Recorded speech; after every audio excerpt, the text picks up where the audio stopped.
Okay, I'm officially recording.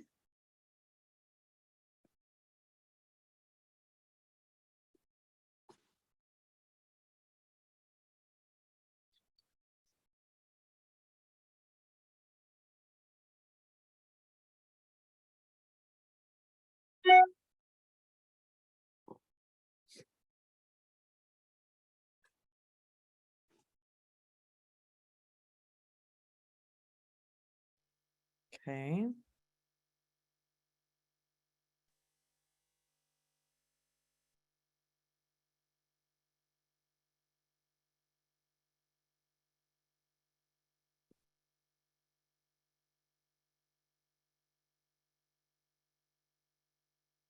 Welcome, everyone. Welcome. We're just waiting a few moments as you all join us. Welcome, everyone. Welcome. We're just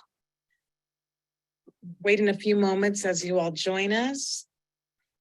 Welcome, everyone. Welcome. We're just. Why is that happening? I'm hearing waiting myself. a few moments as you all join us. Weird. Welcome, everyone. Welcome. We're just. Oh, is Why that is because that happening? I'm hearing waiting a few moments as you all join us. Weird. Welcome, everyone. Welcome. We're just. Oh, is Why that is because that happening? I'm hearing waiting a few moments as you all join us. So Christina, you might, yeah, it's on your end. You might need to, I don't know what you Christina, you might, yeah, it's on your end. You might need to, Oh, okay. Is that done? Is that over? I don't think so. Let's see. Can you We're hear me talking. now? Check, check, check, check. I think we're good. Okay, I think it's due to the live stream.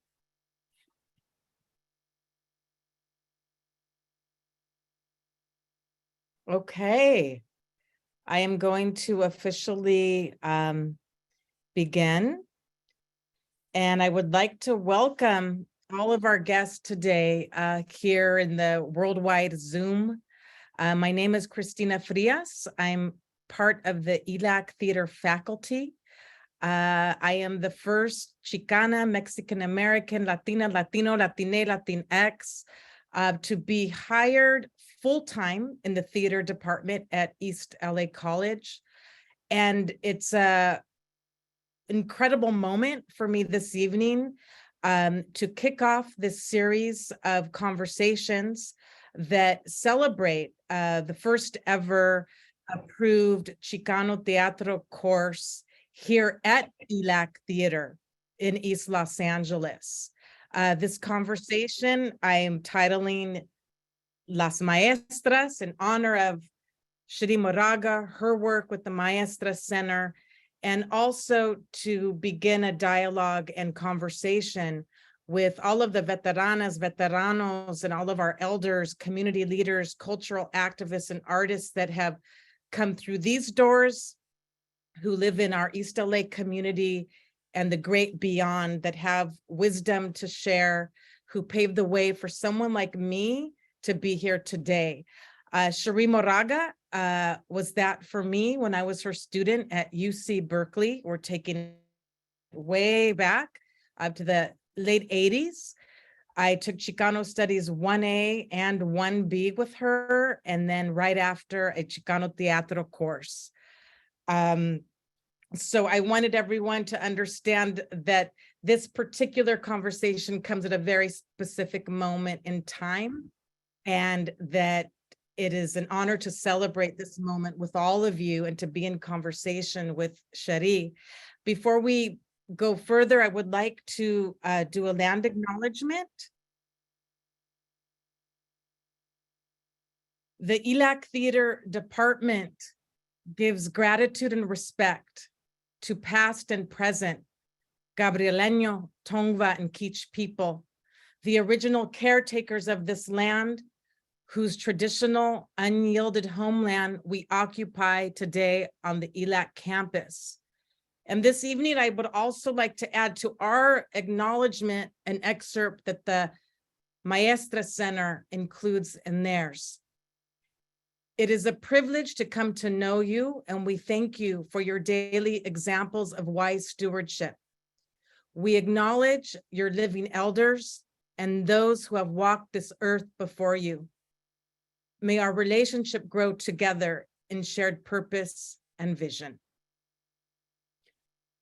Thank you. And my colleague Vanessa Pellegrini will be dropping in a link to all of our community where you could also type in your location, your zip code to find out what land you are occupying and to learn more about the indigenous peoples and history of where you are located today. And I would like to now welcome Cherríe Moraga to this conversation. We will be dropping her bio into the chat.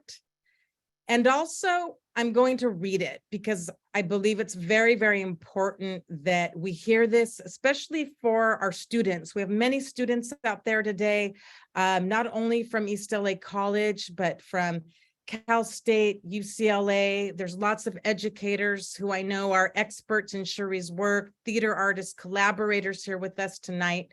But we hope you share this bio with your students. We will be dropping in links to point you to Cherríe's work at Las Maestras Center. And I will continue now with her bio.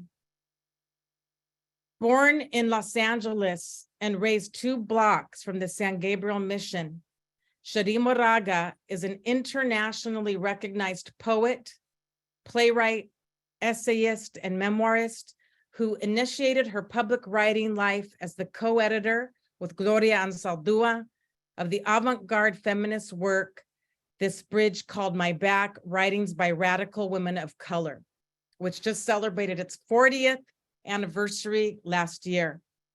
In 2019, her latest work, Native Country of the Heart, a memoir, was published by Farrar, Straus, and Giroux to great acclaim.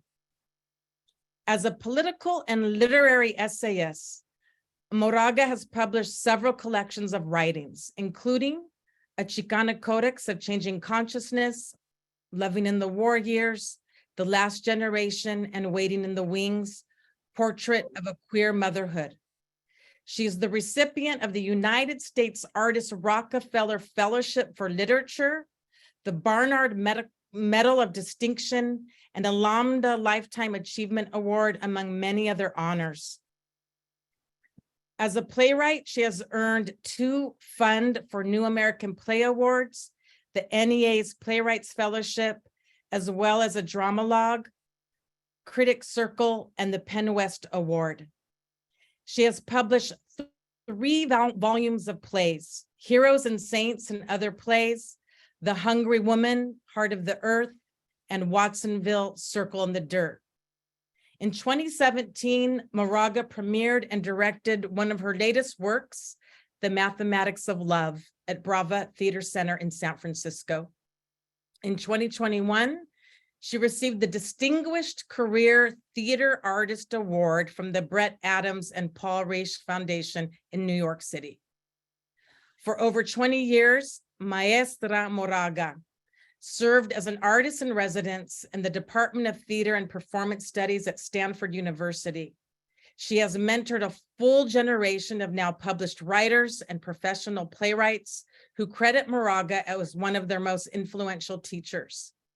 In 2017, she joined the faculty in the Department of English at UC Santa Barbara, where in addition to her teaching, she serves as the co-founder and co-director with her artistic partner, Celia Herrera Rodriguez of Las Maestras Center for Chicana and Indigenous Thought, Art, and Social Praxis.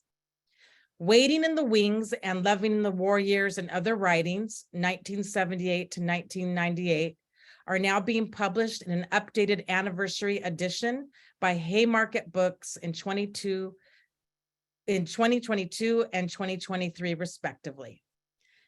Maestra Moraga, welcome. Welcome. Thank you. I know that was a lot of words. After hearing that biography, I'm really tired. So I know. That was a lot of words. Now it's your turn to speak. I know that. How are you? I'm okay. Yeah. What can I say? Okay. Things are all right. Things are like all of the balls are up in the air, nothing's falling at this particular moment, so that's good. Okay. And Good where job. are you zooming in from this evening? I'm in my lonely office here at UC Santa Barbara. Okay. Yeah. Okay. That's why I'm not showing you because it's a real mess. So I'm in that little virtual fuzz thing. That's okay. Life is a blur. Life is a blur some days. I have a very boring background here. I know that you were going to share with us this evening an introduction that you're working on for. No, I'll share something, but it's not an introduction. Okay. I just thought the introductions I have actually are for the works that are most of my collections of poetry and essays. So I wanted to read something, a short piece about writing, though in general, I think, but particularly sort of how it impacts playwriting. It comes from an essay called Indígena Escribe, which I wrote some time ago, but still resonates for me. And the subtitle of it is A Right to Remember. And the right is W parenthetically RITE. So I'll start here. I have always hoped that in my lifetime, I would one day write a free work. By this, I mean a work that emerged from a profound sense of authority to speak fully and deeply through a voice that no longer was directed by me. The work would be one generated from someone somewhere much more knowledgeable than what the limited chronology of my own mixed blood life could offer. It would foretell our origin story, pure and true. And as a result, skyscrapers would drop to their knees and turn to stone. It's a great thing to want. Sometimes I believe the best I've done as a writer is just to want, just to keep wanting stories that bring us to our knees, return us to some God, humble us into full recognition of our dependence on one another and a flourishing planet. I need my ancestors of courage, storytellers who understand that their work is not wholly theirs, but that at its best, it is divinely inspired by history and mythic memory. Through writing, ancestors do come to visit and become our informants for a literature of transformation. Toni Morrison didn't write Beloved, her slave ancestors did. The most transgressive storytelling, like the traditional myths of our pueblos, are passed down to us through rites of remembering. How do we conjure those stories? Rather belatedly in movimiento terms, I went south, as other Chicanos and Chicanas had before me, in search of my raíces and a cultural connection with a contemporary Mexico.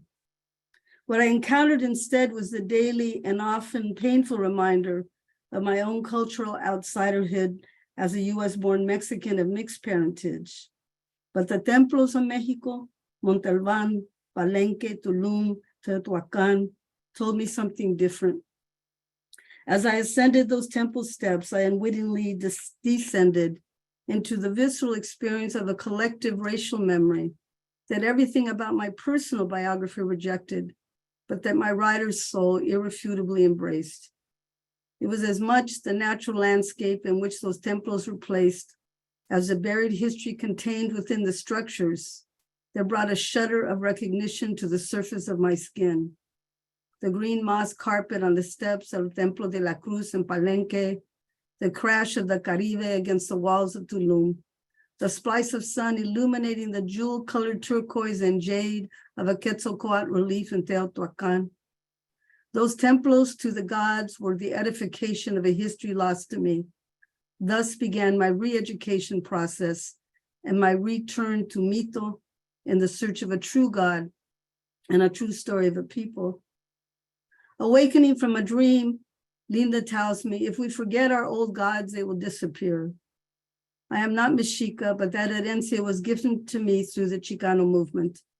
The mitos that inform my work today are the outgrowth of that first journeying as a Chicana lesbian writer in the early 80s. It cost me a great deal to find their stories.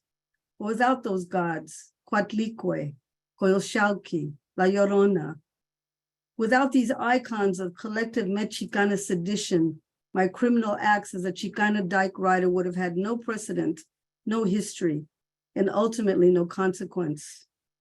Through the mutilated women of our indigenous American history of story, I came to understand genocide, misogyny, imperialism, and I claimed them sister allies in a war against forgetfulness.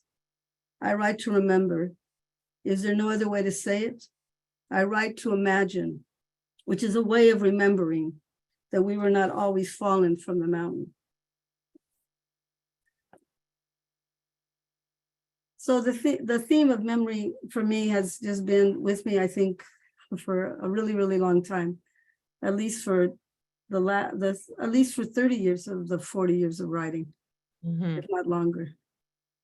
Cherríe, you've said that in 1984 that you turned to theater in the hopes of finding a more direct form of communication between you and your people.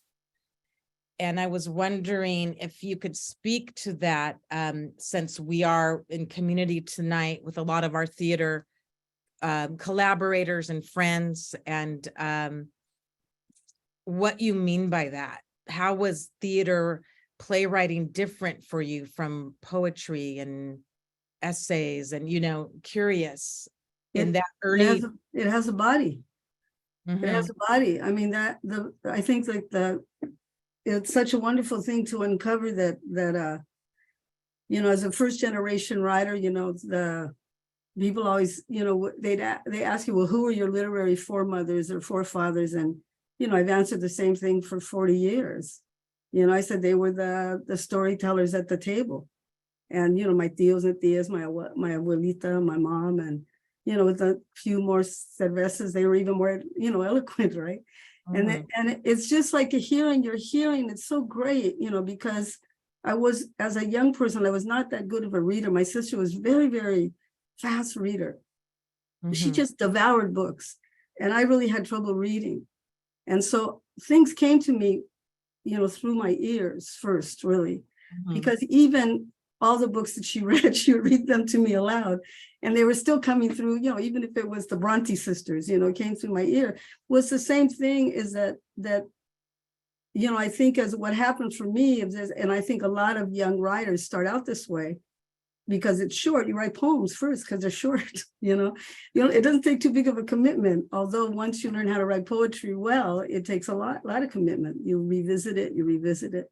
But that was my first voice, and it was a voice of, my first real poems are also lesbian poems, and because before that I couldn't write because I had a secret, so you can't write with a secret. So that, but then what happened is that after Loving in the War Years, which was my first collection of poetry and essays, I felt I had been relieved. Thank you. A little push their way. But we had been relieved. I had been relieved of my self. I thought, I thought I would never write anything autobiographical again, which is ridiculous, but because everything passes through you anyway. But suddenly I began to have this young Chicanita, more like little Chicanito, start speaking to me. And that was in Giving Up the Ghosts. And her voice was,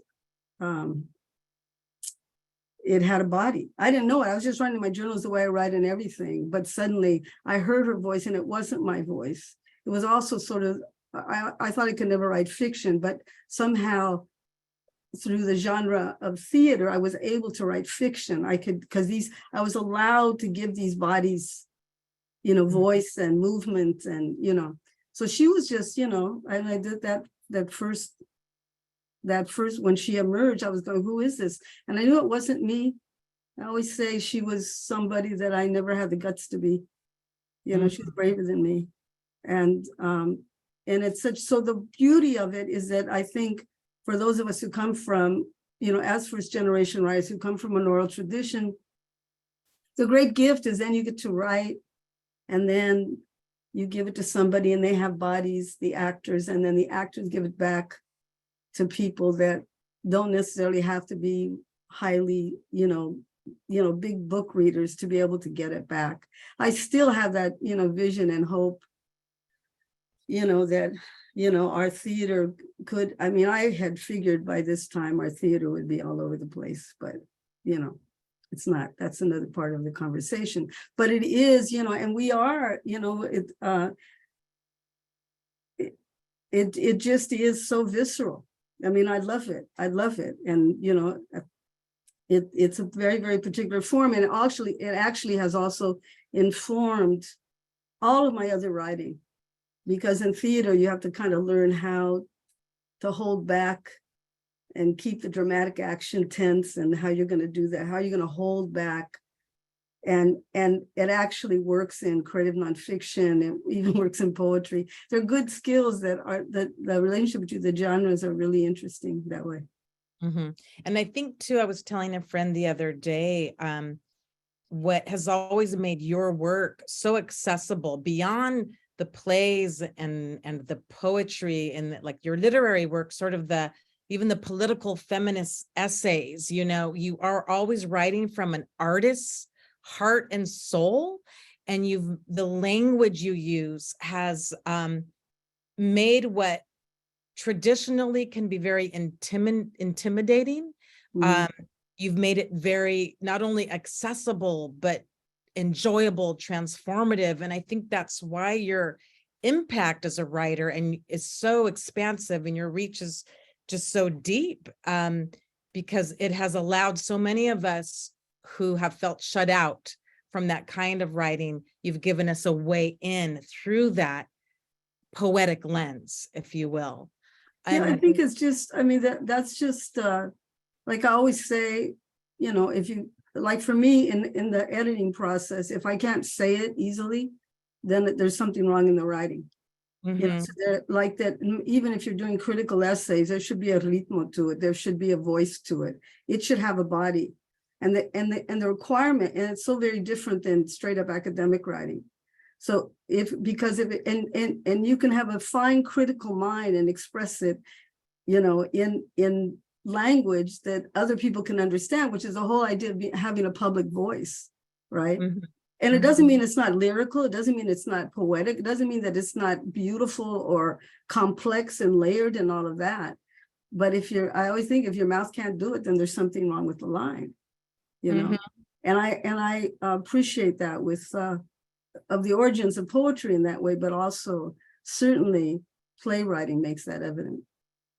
Yes, and can you talk to us a little bit about who were your mentors, your teachers in those early years as you were developing your voice as a playwright? Can you talk to us a little bit? Were you in a class, a workshop? What was it for you that kind of unlocked that skill, if you will? Well, first I got to say that I just, when this just opened up, I saw a bunch of people I know, and that was really cool. I just have to say that it was really good. A lot of my students, and they're not my students anymore. They're old like you, Hey. And what I'm saying is that people have, it's like, I want to answer your question. I'm gonna forget if I don't know, but it's like teaching, that I was very young when I was teaching you, and Ricardo who's here, and other people I saw, and I was really young, and you guys are just great. It really is a relationship. There has to be, when I was talking about bodies, there was these bodies, in the room, mostly all, the creative writing was, a bunch of different mixes of people, but the theater was all raza, and then queer people, straight people, whatever, and there was such a openness, and people, I think for raza too, because in Chicano studies, we didn't have arts programs. So I had to wait a bunch of years before they let me teach creative writing or theater. In that little funky little place we had, remember, to do that. And the reason I bring that up, because that's all it is. It's like that you never think, oh, you're gonna impact a generation. you know, like Cristina, you don't go and teach and I'm going to impact a generation. And I'm not saying that about me personally. I'm just saying is that it is a dynamic, it's a relationship. And there was really, you know, I think that, so when you're asking who my teachers were, you know, of course, I always have to say Maria Elena Fornés.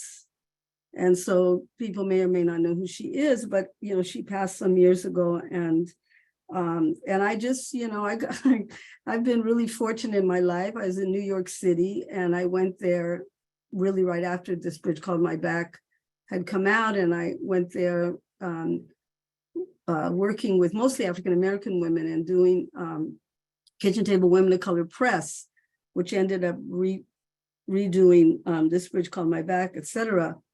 But at that time, you know, that same piece I was telling you about where in Giving Up the Ghost, there's just this single person talking, this young little chicanita, you know, and then suddenly, and then it ended up, Ghost was just my moving from the monologue into, I mean, moving from poetry into a monologue. So it was a play of basically of three characters in monologues, right? Mm-hmm. And you know, I saw this little ad that Intar Theater, was a Latin American theater in New York, was offering and paying you to be in a class with Maria Elena Fornés. I didn't know who she was, you know. She's won 1 million, you know, Obie Awards, an amazing woman. But the thing about the reason, and I took one, I was with her about 1.5 years, and then she later came to San Francisco and directed my second play, Shadow of a Man. But the important thing is that if you walked in there with a plot, she'd throw you out of the room. Like you had to walk in there and decide you were completely, you had nothing, you were empty. Like that's why I always love the little thing about Zen mind, beginner mind, that no matter where you are, you're a beginner. And she basically, you know, you would write with her and she allowed you to discover what your play wanted to be, as opposed to you imposing on the play what your agenda was. And of course you come in with ideas, but that's the dynamic, you know, that you're allowing it to show itself. So you might write the end before you ever wrote a beginning or a middle or whatever, or maybe you wrote this incredible, but you didn't have the climax. So you have to kind of figure out what is the turning point. And you didn't even talk that way with her. So for me, she saw the poet in me.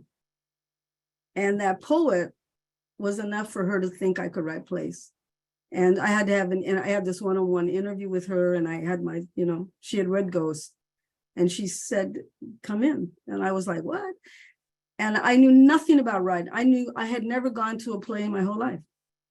And I was in, you know, I guess that was, you know, at 29, 30, something like that. I'd never gone to a play, right? So that for me as a teacher, then that's how I always teach. I always teach, like, I don't care, you can come in with every degree and everything, you know, you'll say todo forever. But the truth of it is, I really do believe that the beginner mind is the best mind. And so the beginner mind then comes in, you know, in the act of discovery. And then the work begins to tell you what it wants to do. And of course, the difference between being a real beginner and one that's been doing it for decades is that you get much better at recognizing what the play wants. And you also get much better at editing, and then finally when it's there about how to move things around and, you know, and working collaboratively with actors, you know, which is everything. You know, I think I've learned more from Rose Portillo working with her as an actor than I have. I mean, that saved me a lot of time. It saved me a lot of classes. So I've never really studied playwriting per se, except in that period of time with Maria Elena. And the rest was also by teaching you learn. Mm-hmm. You know? Yeah, I'm thinking about what you're saying in terms of, you know, the practice of teaching and how the impact you've made on so many writers, and that you didn't set out to do that. We don't set out knowing who we're going to impact or the legacy, you know, we leave behind and so on. And I believe there's a myth that when an artist, a poet, a writer moves into teaching, moves into education, is somehow leaving their artistic practice behind. And I have found in my limited time and full-time here at ELAC, it's only my 4th year. Friday will be my 4th year tenure review. And I've been teaching for years. I have found that it's only actually in this full-time capacity that my creative mind has never been more stimulated, and that this platform, this conversation with you has only expanded the creative possibilities of my life. And I look at you as a example, as a model, as a mentor to so many of us, that you have been prolific. You have been prolific, again, not only as an educator, because I do believe that is part of what we make and build and create through our students, but that in your own work as a writer. And I'm curious if you could share with all of us, a lot of educators and artists out here tonight, and you and I spoke over the weekend about we're living like, it's been hard times, right? We're still transitioning out of a pandemic world. There was a headline in LA Times this week, COVID is up 75%. Here in East LA, you know, our community has been deeply impacted and devastated the last couple of years. We're still trying to build back a campus. And I say all of that because I think so many of us are hungry for reconnection, for engagement, for how do we be human beings again? You know, how we got to figure that out. And then how do we expect that of our students? So I'm kind of rambling on, but the point of my question is, how have you continued to generate your work as a writer, as a poet, and within that, what sustains you, you know, in these times that have been very challenging? Have you cultivated a practice? What is your practice, your rituals of resilience that keep you going because you continue to write and write for all of us? Well, I think that I mean, I want to say I agree with you about the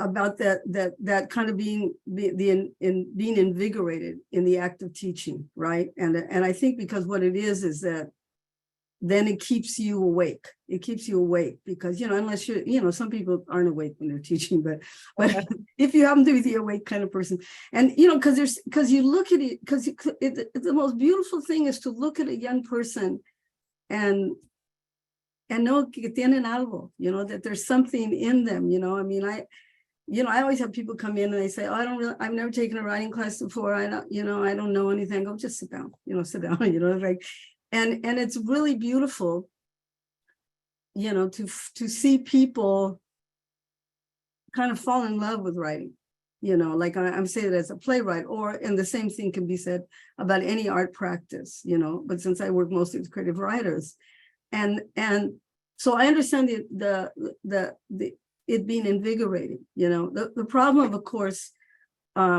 is how much is required of teachers, you know. I mean, like particularly talking about community college, etc.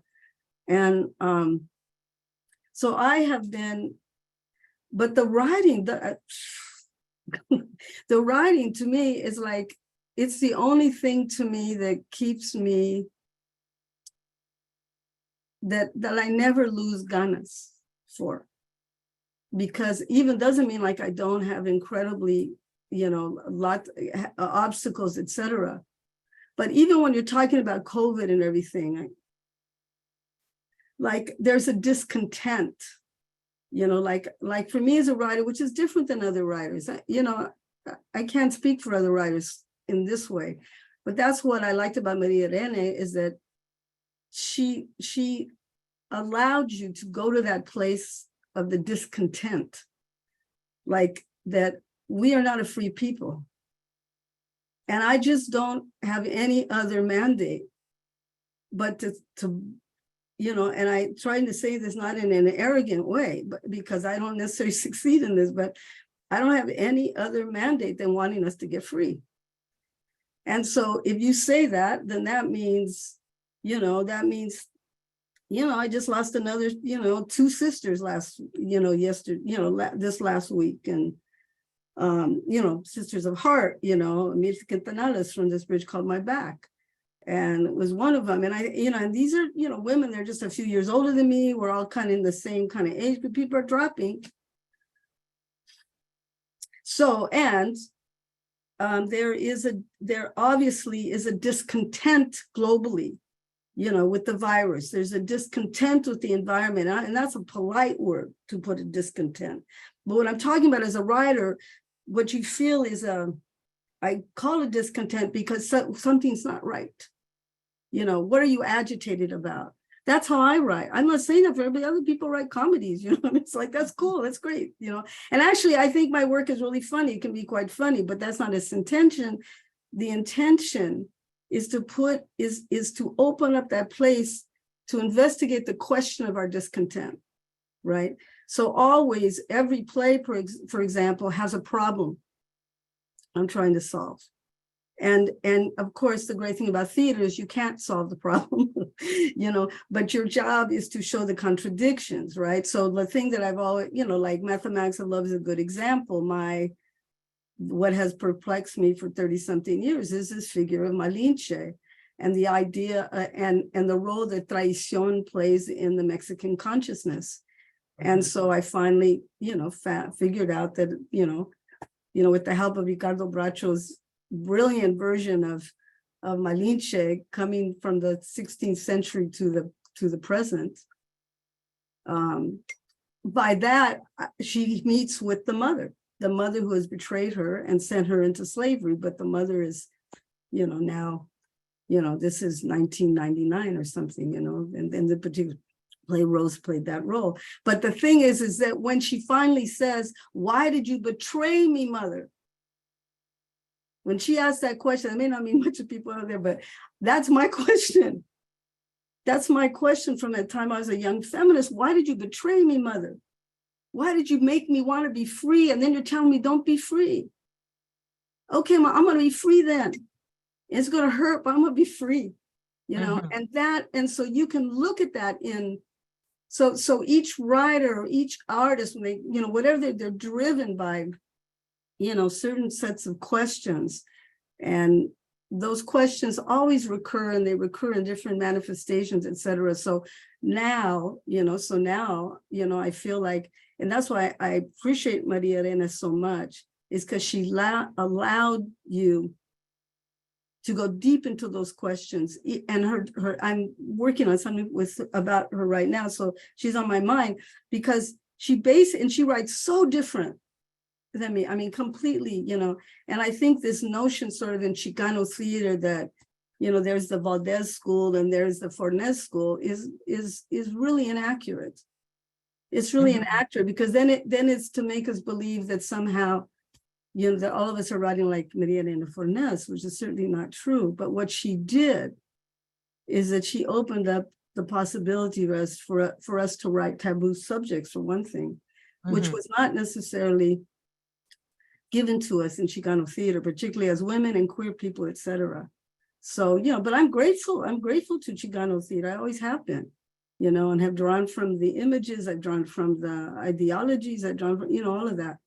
So I forgot what the initial question was. That's okay, no, but that's so true. And it's true. You are the first Chicana playwright voice that is writing about Chicana, queer bodies, sexuality, desire, and that we're hearing it and we're reading it. And for the first time, I mean, that's huge, Maestra. I mean, I remember reading, those plays. I remember auditioning for those plays. There's some of us here in this room tonight, that auditioned, for your early works or read those plays in our classes. And it's no understatement to say that when you see yourself in a body of work such as yours, when you recognize people from your community, from your family, your friends, it's transformative. And we say that a lot. Art heals,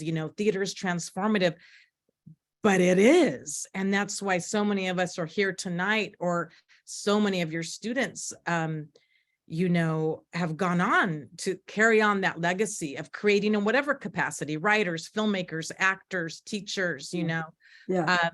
because it shouldn't be a radical act but because you were the only one, and in many ways are still writing that kind of work that was so visceral, that the impact that it had was, I still feel it today, and I don't mean to be hyperbolic. I feel it, and I feel you in the work, and the reason why I'm here today is what I told my students earlier.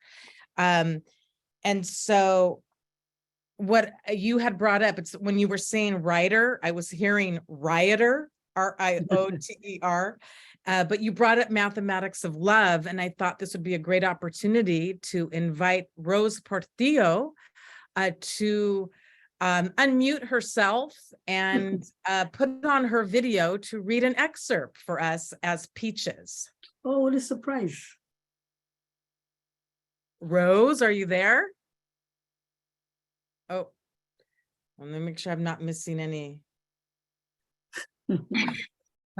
Okay, so I invite everyone to pin Rose Portillo. I believe that's how it works, and I think if they have it on speaker, then on speaker. Okay. Yeah. Okay, there we go. I knew a man once. Amada was a mesero like you. One time, Rita Hayworth, already a big star, came in with a bunch of people. We both knew Rita from Tijuana when she was just Margarita Cancino and not famosa yet. Rita was the kind of person that she liked you no matter who you were. No, the money didn't matter. So when she saw Amado, she called out to him, "Amado, amigo!" And he looked over, and there she was, sentada en una mesa grande con todos los ricos. But he felt ashamed that he was only there to collect the dirty dishes. So he pretended like he didn't hear her. Es triste, ¿no? Sí, mijo. To be ashamed of how you got to work in this life. But look at you. You know how to work. Sí, sabes trabajar. Hasta ahora, I look at that place. How the white of a man's cuff touches his dark café skin. That is beauty in a man. And when his hands go to your face, they are calloused from work. And your cheek is smooth from thick cremas at night. The rough hands are proof of a man. They tell you he has handled a hammer, a shovel. They tell you he is not afraid of work. This is the most important thing to know, that he can handle the hard spots of life and still put on a suit and carry education in his manner. He will not turn weak when you are strong.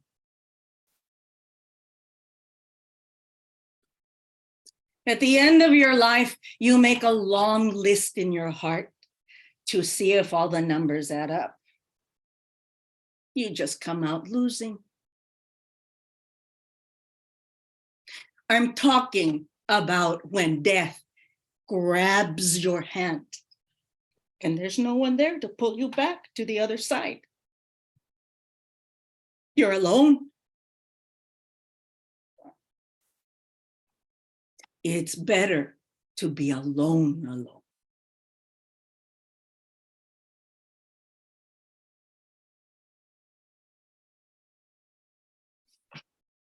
Thank you, Rose.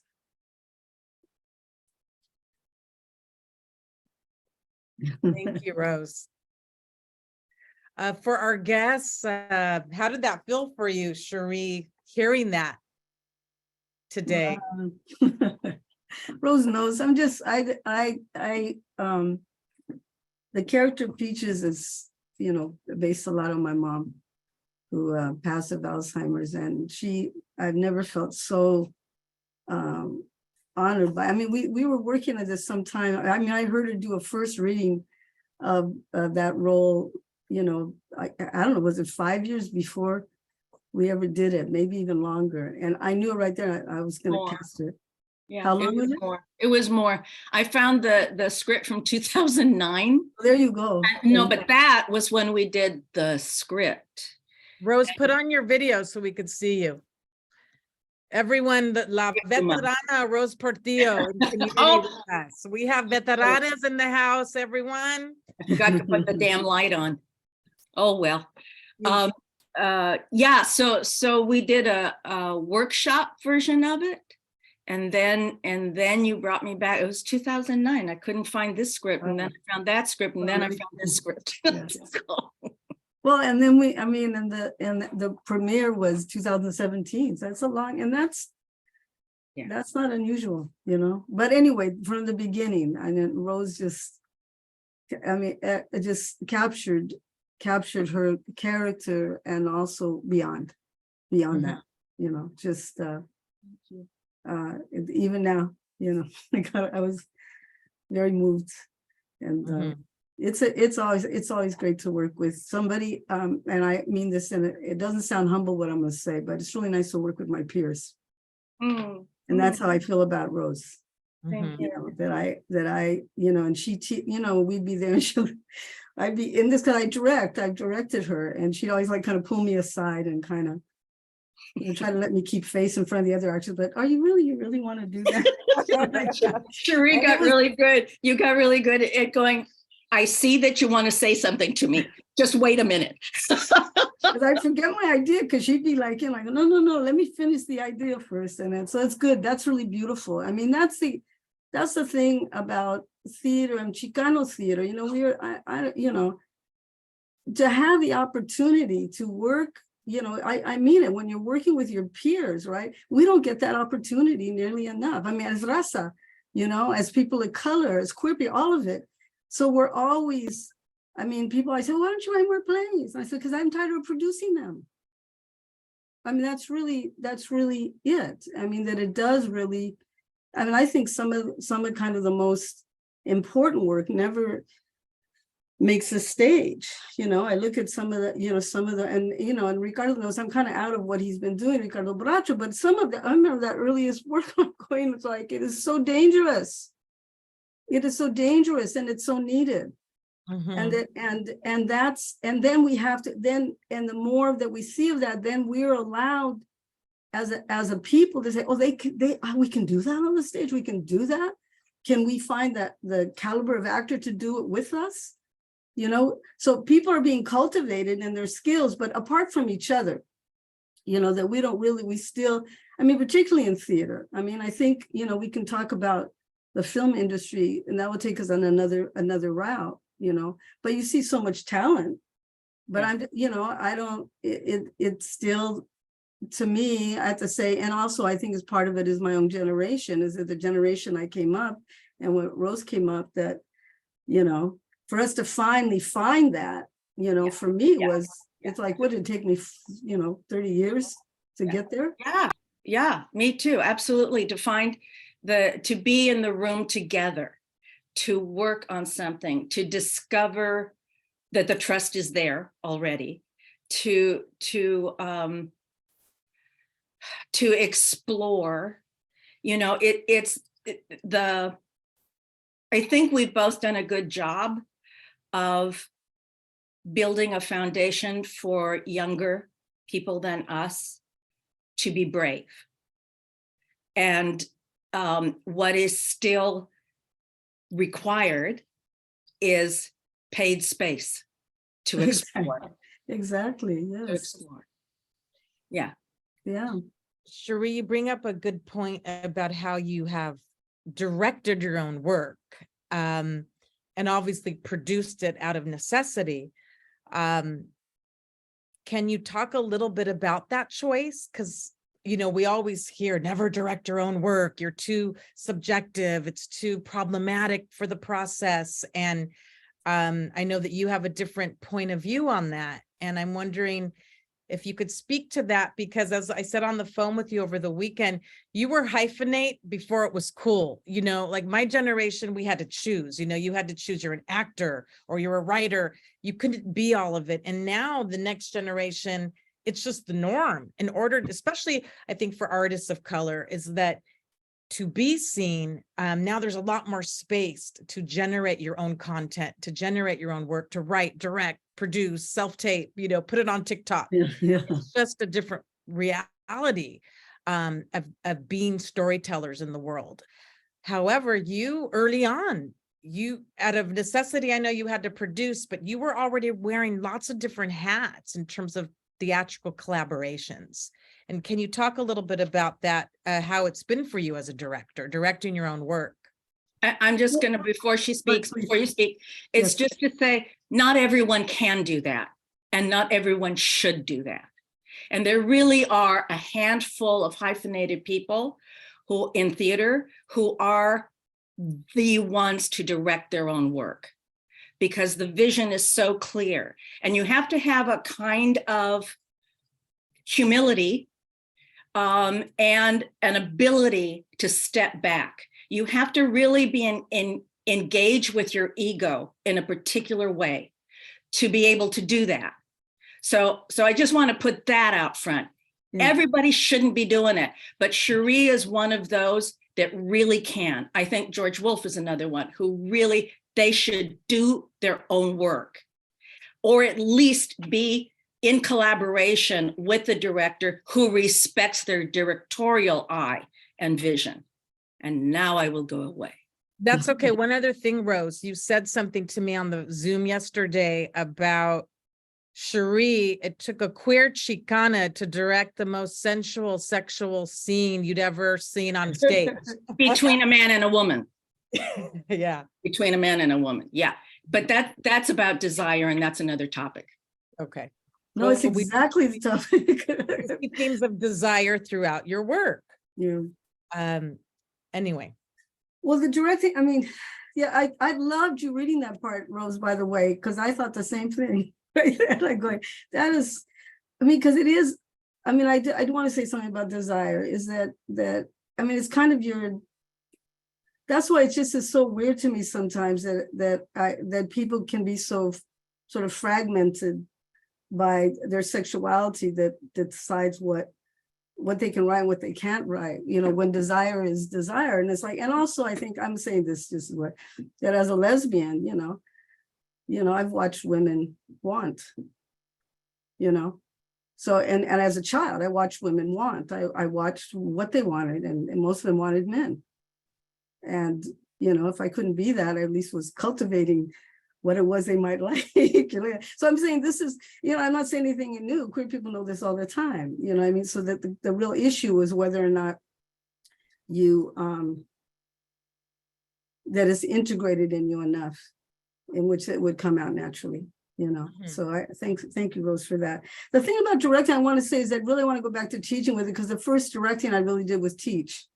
Like when I directed, you guys in that Chicano theater class, it was the first kind of directing I was doing. And then later on directed, Ricardo Bracho and I did Drama Divas through Brava Theater for many years. And I started initially, and then we needed some Jotos in there, and he had been my student, and he came in, and so we were directing. I directed those kids, and I was used to directing from original work, right? And so so the relationship between writing, teaching, and directing was always very close to me. And then really it sort of grew out of necessity. I've had some early on. I was very privileged to have a really good director for Heroes and Saints, Albert Takashakas, who passed on pretty early on. But then I had Maria Elena Fornes, you know, for shadow of a man. I mean, please, and that's its own story. I mean, I learned so much from her, and it was not easy. It was really hard. It was really, really, really hard. She was really, like I said, like the Zen master beating your head, but, and beautiful work. And so I saw those examples, and then also the specificity of the Chicana experience and the specificity. I mean, like things, I would be so there, because even in workshopping and stuff, things would be either people would like turn things into they'd be so, like I remember this one time, and I'll make this part short, just like I remember when we were doing The Hungry Woman, I was directing it with Adelina Anthony, and there was this lighting guy, he was a wonderful lighting guy, and at the very, so there, it's a lesbian play, but Medea, the hungry woman, Mexican Medea is trying to seduce Hassan because she wants to get her son back and go back to Aztlán, and that's the play. And it ends in where she's seducing him. And so they have this kiss, and the lighting guy makes this like so romantic. And you're supposed to feel like, oh man, she's betraying, she's betraying, the other woman, she's betraying herself, here she was. So you have to have a directorial, you have to know what you're directing, right? And so clearly we had to change that lighting that made it romantic as opposed to dark and somber and, so, but the thing about I love directing and I hate it. I'm a really good organizer. And part of it is organizing bodies and moving people around. And, one of the biggest challenges of my life, though, was directing Este New Fire to put things right again. And that's because it had 25 people in it, and it was choreography, and, it was, and Adelina also supported me in that process. And my partner was, Celia was doing costumes and design, and then we had wonderful choreography, but everybody was divas, everybody, I think I heard about that down here in LA. I think I heard about that. And the thing was too, is that the hardest part of it was that it was actually a ceremony. It was a medicine ceremony that was being enacted on stage, but with all of the protocols that were necessary to abide by, but at the same time saying, no, this is also a performance. So that very delicate line of kind of dealing with that and working with people who were actual spiritual practitioners and having to abide by those things when you also have equity contracts. And I mean, it's really hard. It's really hard. But I think probably mathematics was the best pleasure I had in directing. And I'd love to do it more if someone would produce something that you also have to produce anyway. Yeah. But it's great. And it's really a challenge. And I went in scared every day. And that was interesting to me, that I was afraid every single day. And less so with mathematics, but certainly in the bigger play. And I noted that you're afraid. Now go on in there and do it. And that was a really good lesson for me. And I want to say that to other people, that because you're afraid of it doesn't mean you're doing something wrong. It's like, you just say, okay, I'm afraid. And then you get in the groove and it works, and you make mistakes, and, but it's fabulous when you have a good ensemble, which is hard to achieve. Really hard to achieve. So we have a few other special guests to do excerpts. It's sort of a collage of voices from different plays, and they're in other time zones. So I want to honor the time. I'd like to invite in, I hope you're here, Jaime Lujan, who originated the role of Cerecita from Heroes and Saints. Jaime, if you would like to join, unmute. Are you here? I am here. Hello, everyone. Hello, everyone. This is Jaime Lujan, who originated the role of Cerecita from Cherríe's play, Heroes and Saints. Jamie, take it away. Put your hand inside my wound. Inside the valley of my wound, there is a people, a miracle people. In this pueblito where the valley people live, the river runs red with blood, but they are not afraid. It is the same color they are used to. It is the same color as the river that runs through the veins, the same color as the sun setting into the sierras, the same color of the pool of liquid they were born into. They remember this in order to understand why their fields, like the rags of the wounded, have soaked up the color and still bear no fruit, no lovely red fruit that El Pueblo could point to and say, yes, for this we bleed. For this our eyes go red with rage and sadness. They tell themselves red is as necessary as bread. They tell themselves this in a land where bread is the tortilla without maíz, where the frijol cannot be cultivated. But we live in the land of plenty. The fruit that passes through your fingers is too many to count. Luscious red in their strawberry wonder, the deep purple of the grape inviting, tomatoes, perfectly shaped and translucent. And yet you suffer at the same hands. You are Guatemala, El Salvador. You are the Cuna Itara Umara. You are the miracle people too, for like them, the same blood runs through your veins. The same memory of a time when your deaths will cause for reverence and celebration, not shock and mourning. You are the miracle people, because today, this day, that red memory will spill out from inside you and flood this valley con coraje. And you will be free. Free to name this land Madre, Madre Tierra, Madre Sagrada, Madre Libertad, the radiant Red Mother rising. Hi, Cherríe. Hi, thank you, Jamie. That was beautiful. Thank you. I'm so moved. I can't even tell you. Long ago and far away. Long ago and far away. Where are you at right now? I'm in Denver, my hometown. Okay, Yeah. okay. I did this. Yeah, this is my first professional play ever.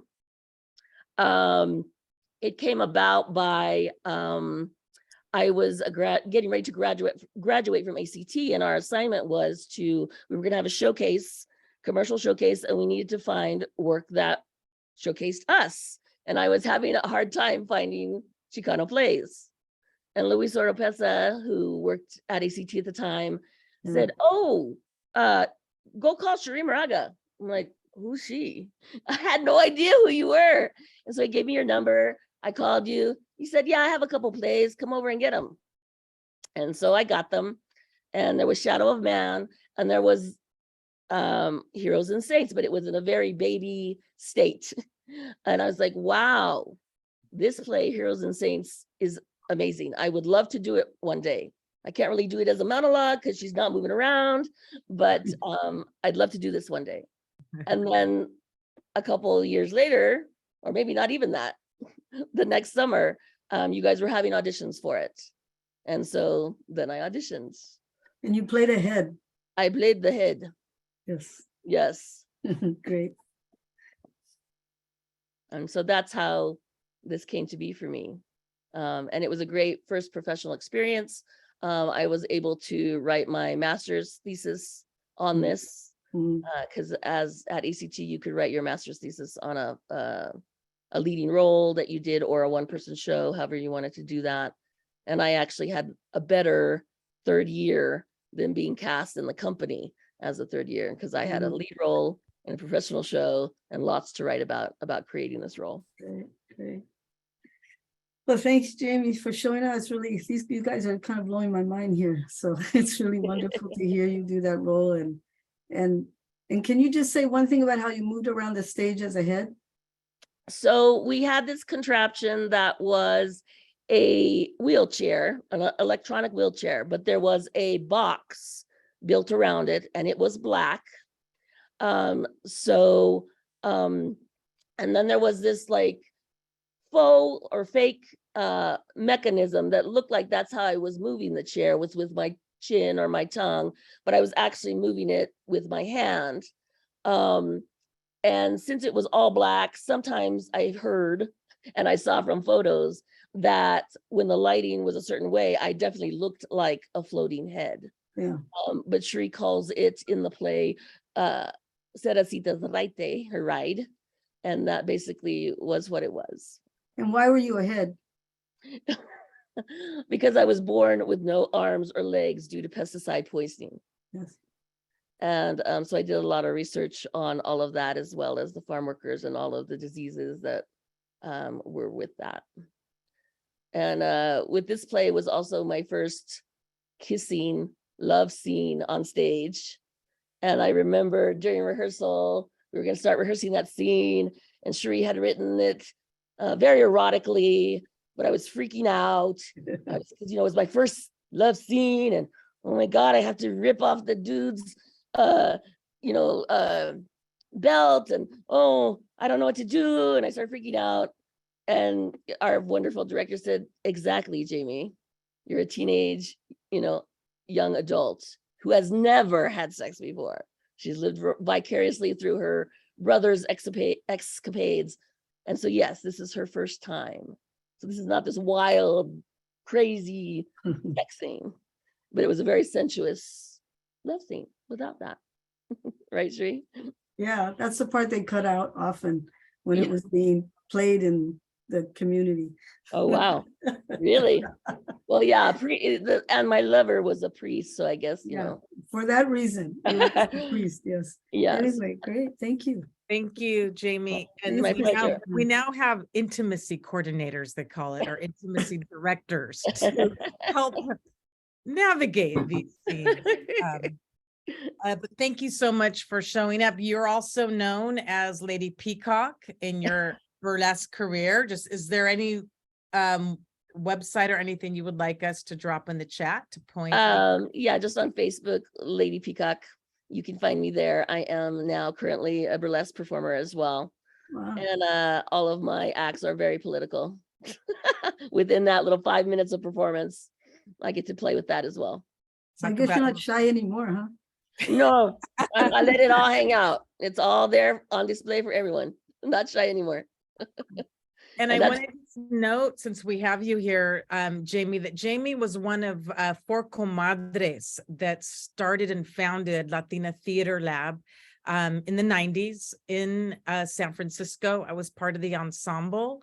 And Jaime Lujan, alongside Wilma Bonet, Tessa Conin Martinez, and Dina Martinez, who all have been in Cherríe's plays as well, started the seminal ensemble. And we were really like the first of its kind at the time, all different backgrounds of Latinas, writing our own work, performing our own work. And we were hosted at Brava for Women in the Arts for a period of time.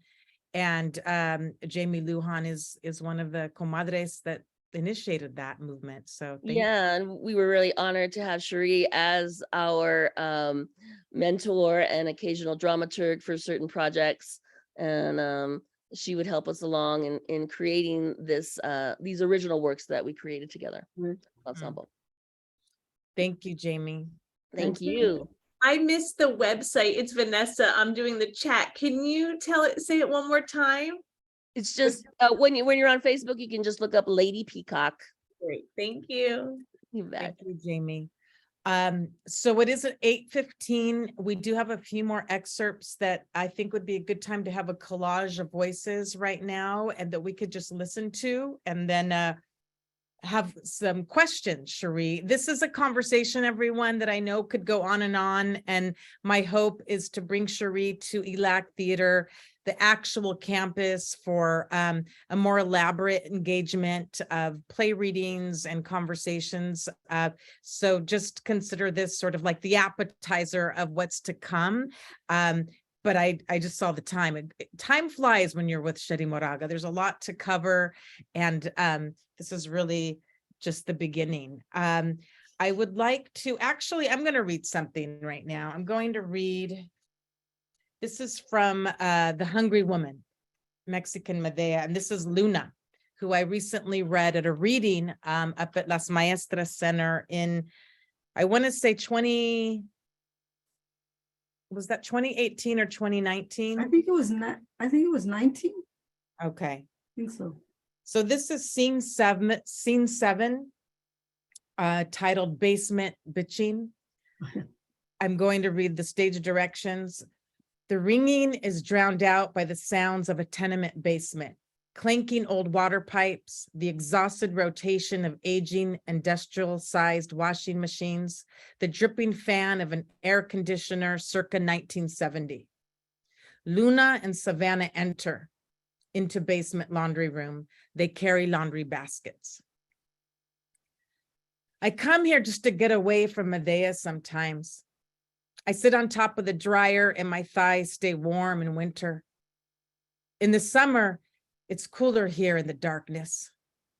I feel I can breathe better. I got all my sculpting stuff down here locked up in that cupboard. I'm waiting to save up for enough clay to put my hands onto something. The rest of the stuff in there is mostly household tools. Sometimes I open it just to see all the glass jars of nails and screws all lined up. And my hand drill and wrenches all hanging real neat. She never comes in to mess things up. She never knows where a hammer is or a Phillips. She doesn't need to. She lives on beauty alone. Upstairs, it's pure chaos. It's like I can't stop moving, working, cleaning. I hear my voice and it's my mother's voice nagging. I'm nagging like a frustrated housewife. I bitch about the laundry that I never stop doing, the dishes that never stop piling up, the newspapers. News from the rest of the world, always a dozen days old, recycled magazines, fourth-class mailers selling every kind of new nation gadget none of us can afford. And all she does is read and discard, right where she finished the last line of print. The couch, the toilet, the kitchen table, the bed, her shoes and stockings and bra come off right there too. She says she doesn't give a damn if I feel exploited. She says, who asked you to be a housewife? ¿Quién te manda? I want a lover and not a vieja.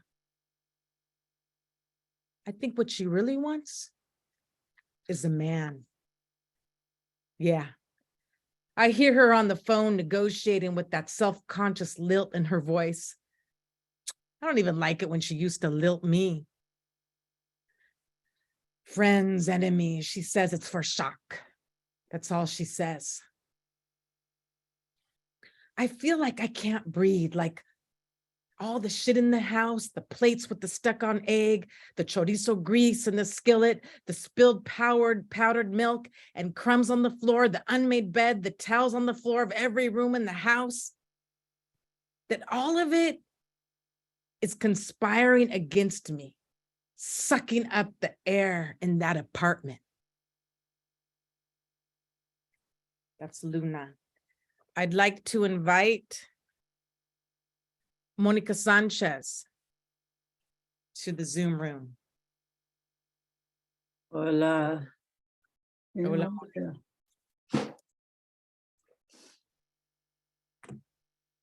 Hola. Qué bonito verte. Igualmente, Cherríe, tanto tiempo. Mucho tiempo. Great conversation. Just one sec, Moni, I'm finding the, can you hear me okay? Yeah. Okay. Do you want me to read the directions or do you have them? I'll start. I think I have it all here. Let me make sure. Yeah. This is the last piece in The Hungry Woman, the last monologue. So let me, stage directions. Rising wind of La Llorona, full moon. The Cihuatateo circle around the couple. They lift Chacmul from his mother's arms and take him into the center of the cornfield. They heave his body on top of the burial platform center stage. They begin to harvest the corn, piling it around him as a kind of altar.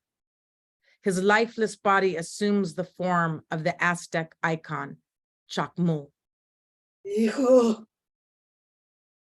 mensajero. How much simpler had you been born a daughter? That first female seed inside of me. You would have comforted me in my old age, held vigil at the hour of my death, washed my body with sweet soap, anointed it with oil. You would have wrapped me in colored cloths worthy of the meeting of mothers. My finest feathers and skins would adorn me as you return me unto the earth. Calling out against the wind and to the illuminated figure of Coatlicue. What crime do I commit now, Mama? To choose the daughter over the son? You betrayed us, Madre Coatlicue. You, anciano, who birthed the god of war, Huitzli-Pochtli.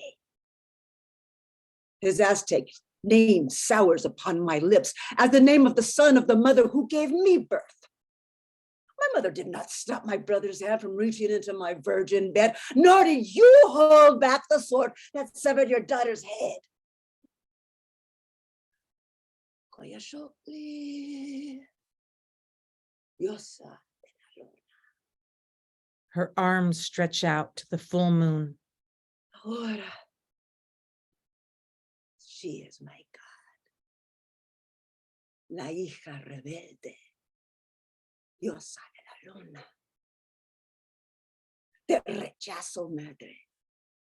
She throws herself upon the altar where her son resides. Oh!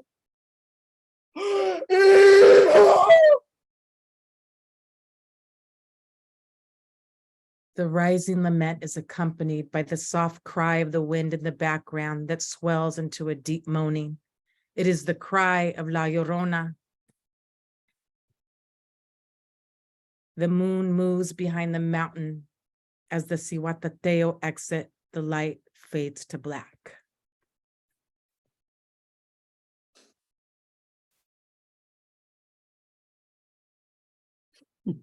Thank you, Moni.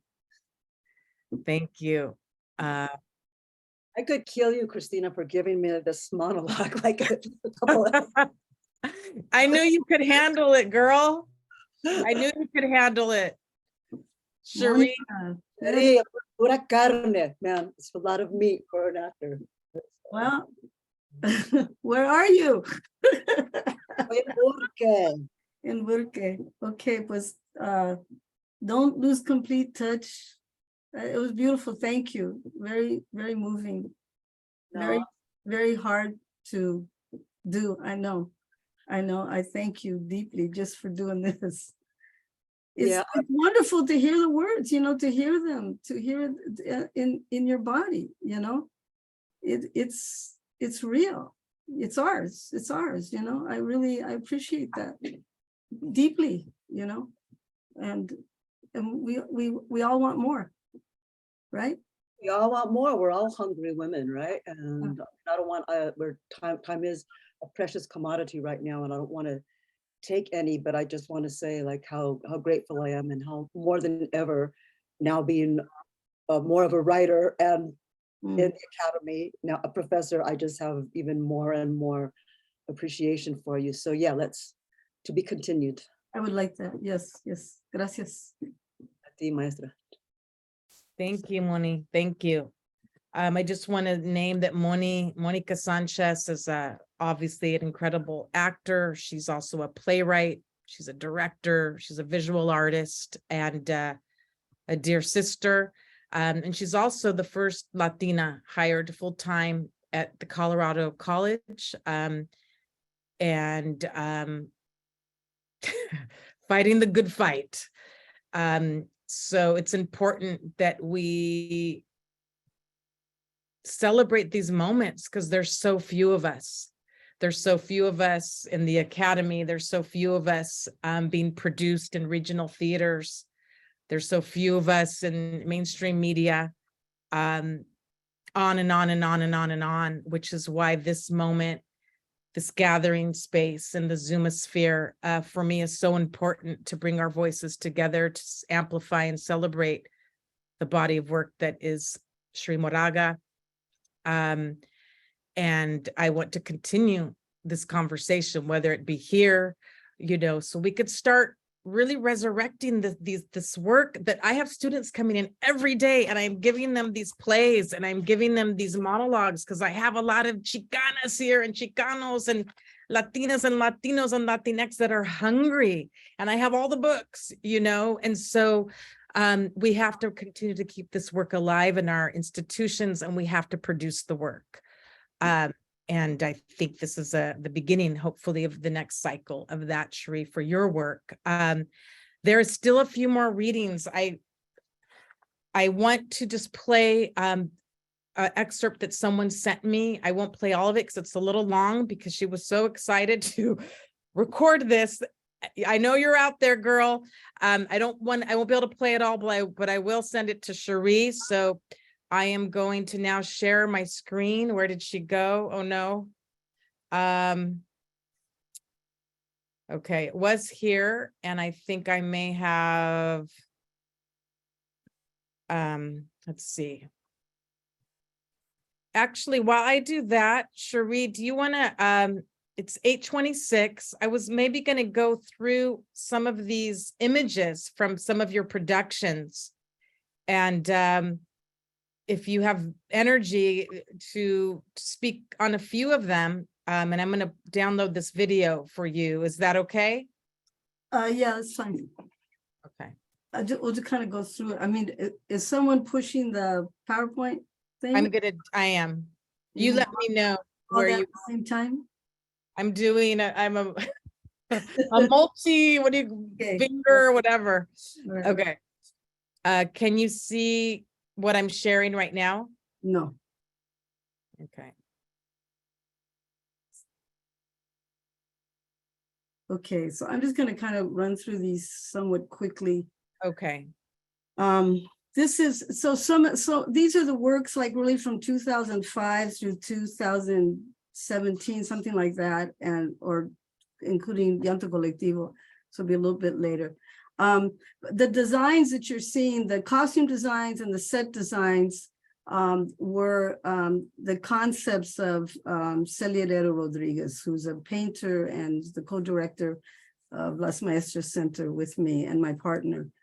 So these are so you're going to see when you're looking at the some of the work, you'll see that it's highly, the images are really from the Mexica tradition, iconography, and they are usually a feminist icon. So these are the Tsitsanime, which are the star people that come down to put things right again when things go wrong. So we can go next. And these were really choreographed moves. You should know this face, Adelina Anthony.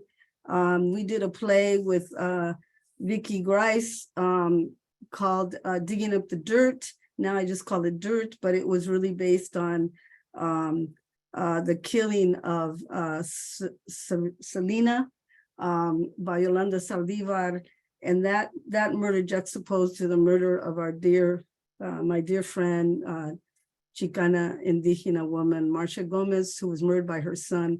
I put these two murders together very tragically in this thing that the poet who Adelina plays has to unravel. And my whole thing is too in this play is that to me, they happened within the same year. And I consider them to be murders that took place in Aztlán, in our nation.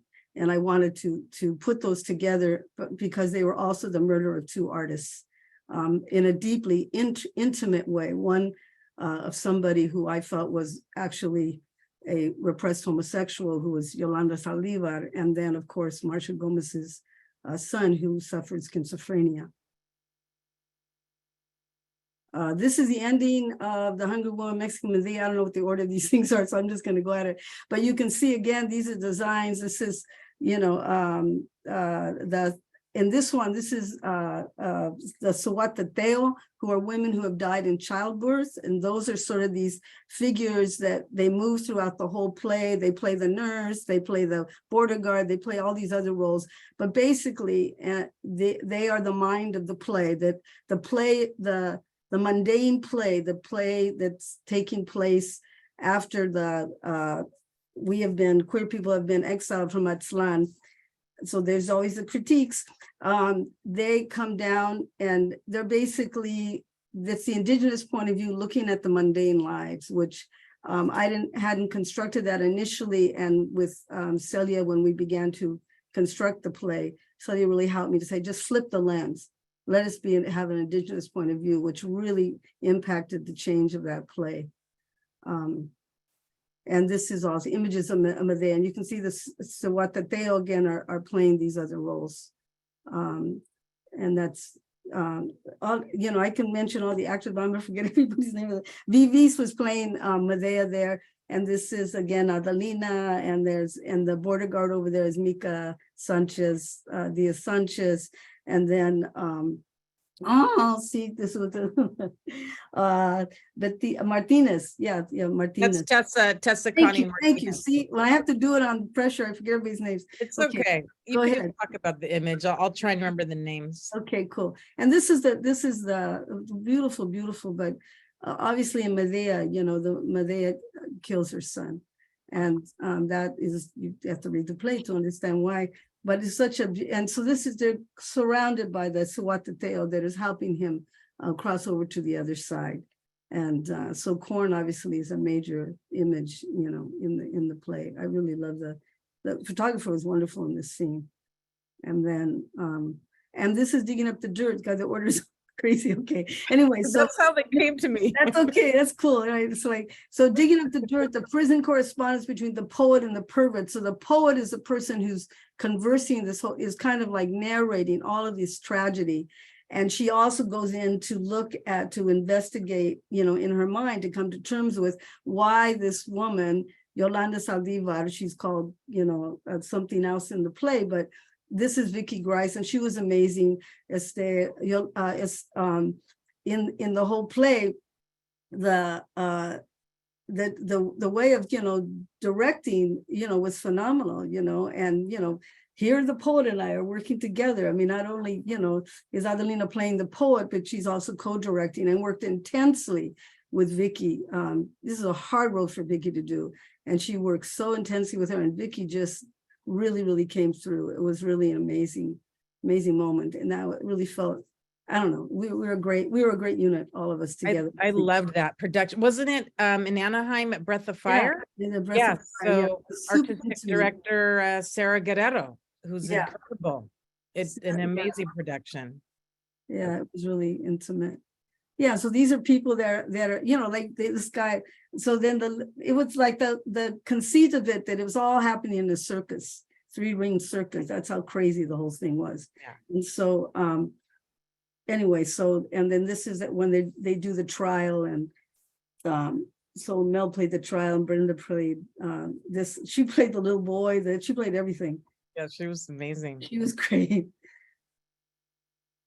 And then so then the middle piece is the son who has murdered his mother.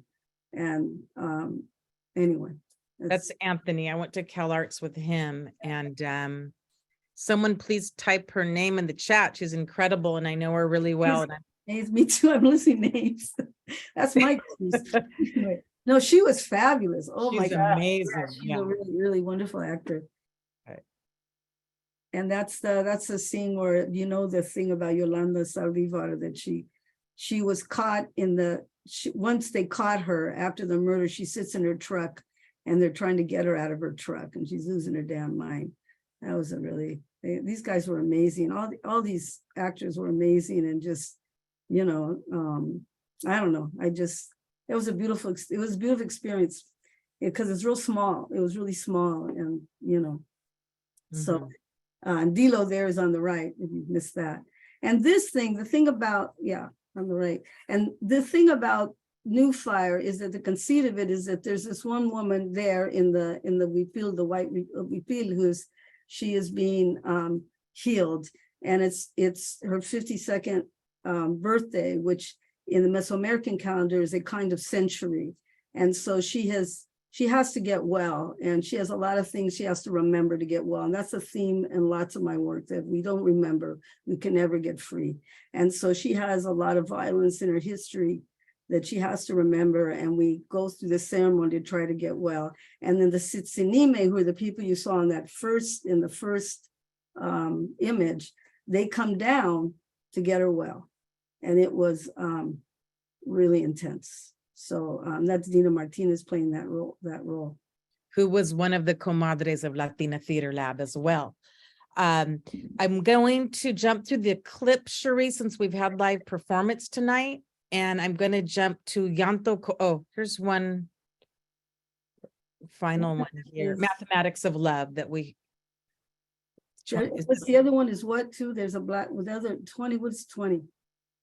20 is Medea tells us. Yeah. Okay, you can do you can.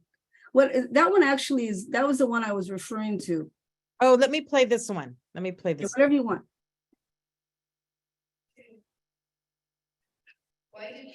Oh, wait, is this the one with Rose? Yeah, well, they say she's basically. Oh, that's right. This is a great scene. Okay, let's watch this. I don't know if you can hear it that well though, but. I didn't sell you. You went for free. Free? Madre, no entiendes. You had a brother. Una mujer no vale, madre. Eras una esclava. Spanish, Mayan, and Nahuatl from popular print.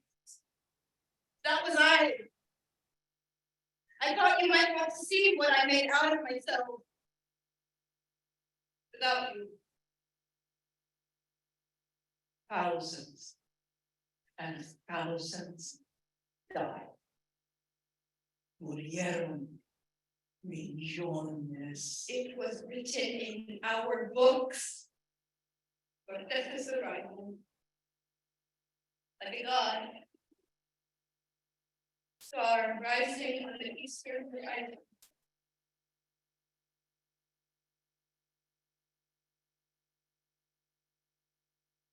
You know, I had my Cortes too. His eyes were blue, blue, blue. Like a pale ocean. No me oyes? I hear you. I met your husband in the lobby. I'm not talking about him. Who then? Mr. Wirt Bowman. He was a big shot in Tijuana. He owned everything. Even you. No fue así. Era tu patrón. They got books written about him. I know. I read one in Foto del Mundo. Mr. Bowman made history. I made history. You made trouble. Then you do remember me. You call me as he did. Oh, Puta. You call me. Puta. no. No. I never said anything about that.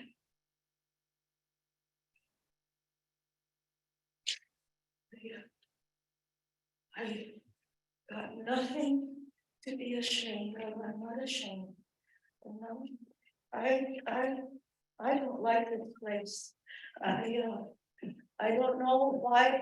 I got nothing to celebrate here. It's a bit more. Me dicen que es un big deal. No, it's not a big deal. Nothing about that. Just remember.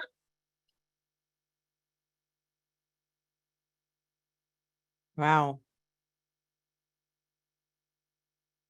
Wow.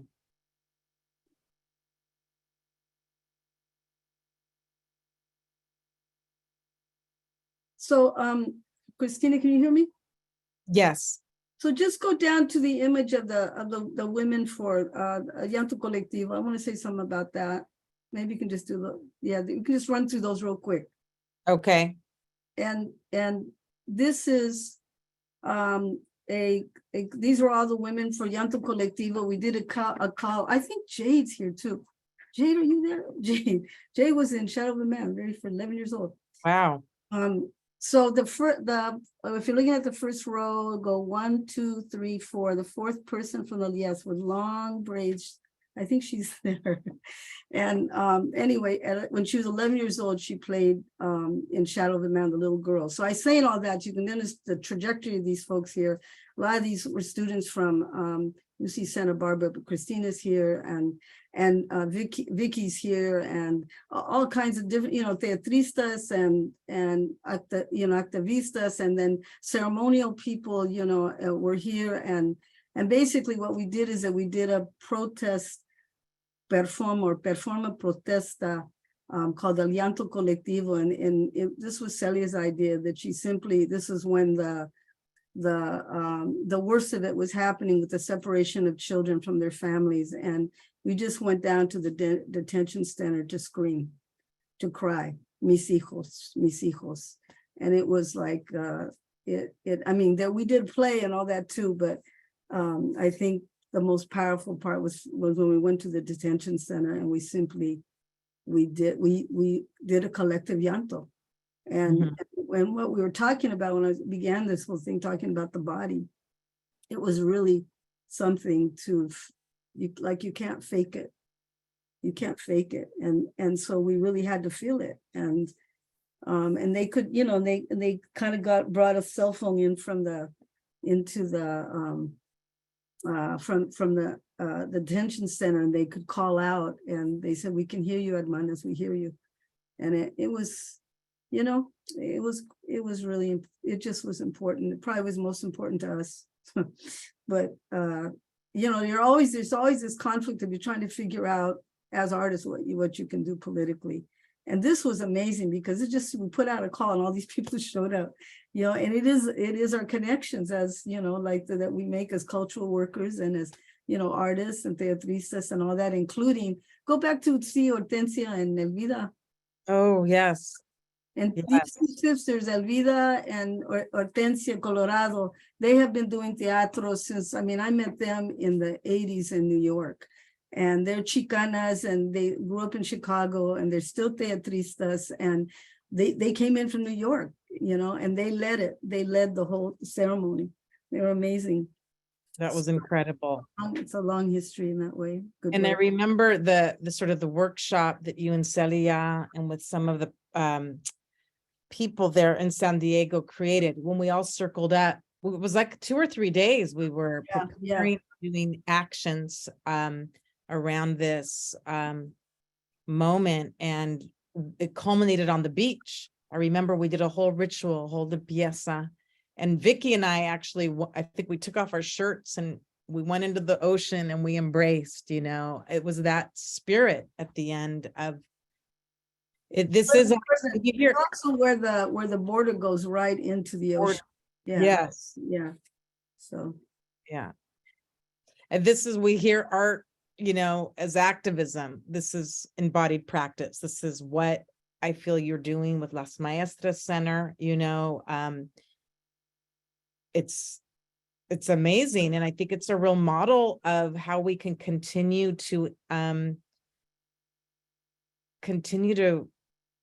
meet our communities where we are, and continue to build community and continue to use art as a healing tool. It's not easy, but you put out the call and people came. I remember my sister Andrea Tome came, I think she's from New York as well, another Latina theater labber. I think this is a nice moment to transition to questions. We have about 15 minutes before we're at 9 p.m. So I would like to do that. I'm going to actually stop sharing here. It looks like, Vanessa, you were saying we have we have put in good company the Latinx Public Voice series that Cherríe curated and moderated last year. Check it out. There's 4 really incredible interviews, as conversations, as well as a beautiful celebration for this bridge called My Back 40-year anniversary. So definitely go to that link. Oh, Jade says, aquí estoy. So questions, Vanessa, did we have any? Yes, Sabina had a question, so I didn't know if she wanted to ask it for everyone. Or I could Sabina. ask it for you, but I know she's your friend, so I figured she could Oh, ask. yeah, Sabina, you're welcome to pop in. And, you know, I think this is a great time. Everyone, go ahead and show your faces. It's, please, let Cherríe see who's here. Let's all put it in gallery. And I see you, Ricardo, my brother. And join us in face and in voice, if you can, from where you are. And There's Lisa. Lisa, show yourself. and there's Rocky. Rocky's here. Rocky and I, Oh, yeah, Rocky was in Shadow of a Man. Yeah, Rocky. he originated Leticia. Yeah, Leticia. Sabina, your question. Sister Sabina, are you there? Yeah, can you hear me? Yeah. All right, lovely. Raise your, Hello. you can tell who it is. It's me with the weird theater behind me. I was just curious if you've encountered any recent productions lately that you feel kind of embodies the spirit of your legacy and the legacy of the teatro that you grew up in, as well as have now created. If there's just been any recent pieces that you've seen that have really just had that, you know, that spirit and that energy. I feel like that I could not give that a fair response because I don't feel like I've been in the mix much. You know what I mean? To really be able to say that. I had at UC Santa Barbara, I was trying to work with the theater department there to put on the Hungry Woman. And basically, when I came to finally casting the Medea, who they did not have, who was a Chicana indigenous woman, that was my bottom line, that you had to be represented that. They basically turned on me. They weren't true to their contract. And so I stopped, and I've been with them for 5 years. So I stopped doing anything for those young people that I could have been potentially working with. I find the department, at least in many ways, structurally racist, particularly for Latinos. And so that's why we brought in a stage reading of it that some of these folks here did. But I feel kind of out of it, you know, I can't, so I don't think it is fair for me to say, oh, they don't exist or whatever, because I don't feel, I think largely because of the work I do with Las Maestras, no tengo tanto tiempo, and I'm in Santa Barbara, you know. It's like, you know, at least, but I'm not, I've moved to Sacramento too. So I think things are going to change, but it's a really good question. I see it all the time in people that I teach, you know, but that's partly one of the things that I had thought when I went to UCSB, that I have a better relation with the theater department and brown it more, right? And it didn't happen. So, but thank you for the question. I wish I had a really good answer for it, but I don't. That it really hits on an issue that we all need to address and talk about. So I think it's a perfect answer. And Okay. I appreciate you. Gracias. Nati. Gracias, Sabina. Are there any other questions? Yes, Elvia has a question. Elvia.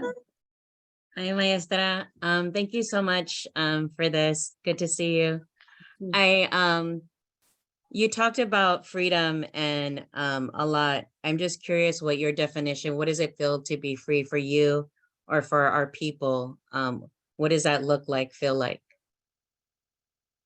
You know, I just feel like on the daily, you know, we are being, I mean, I say this to a lot of people. I feel like when I was coming up, we were freer.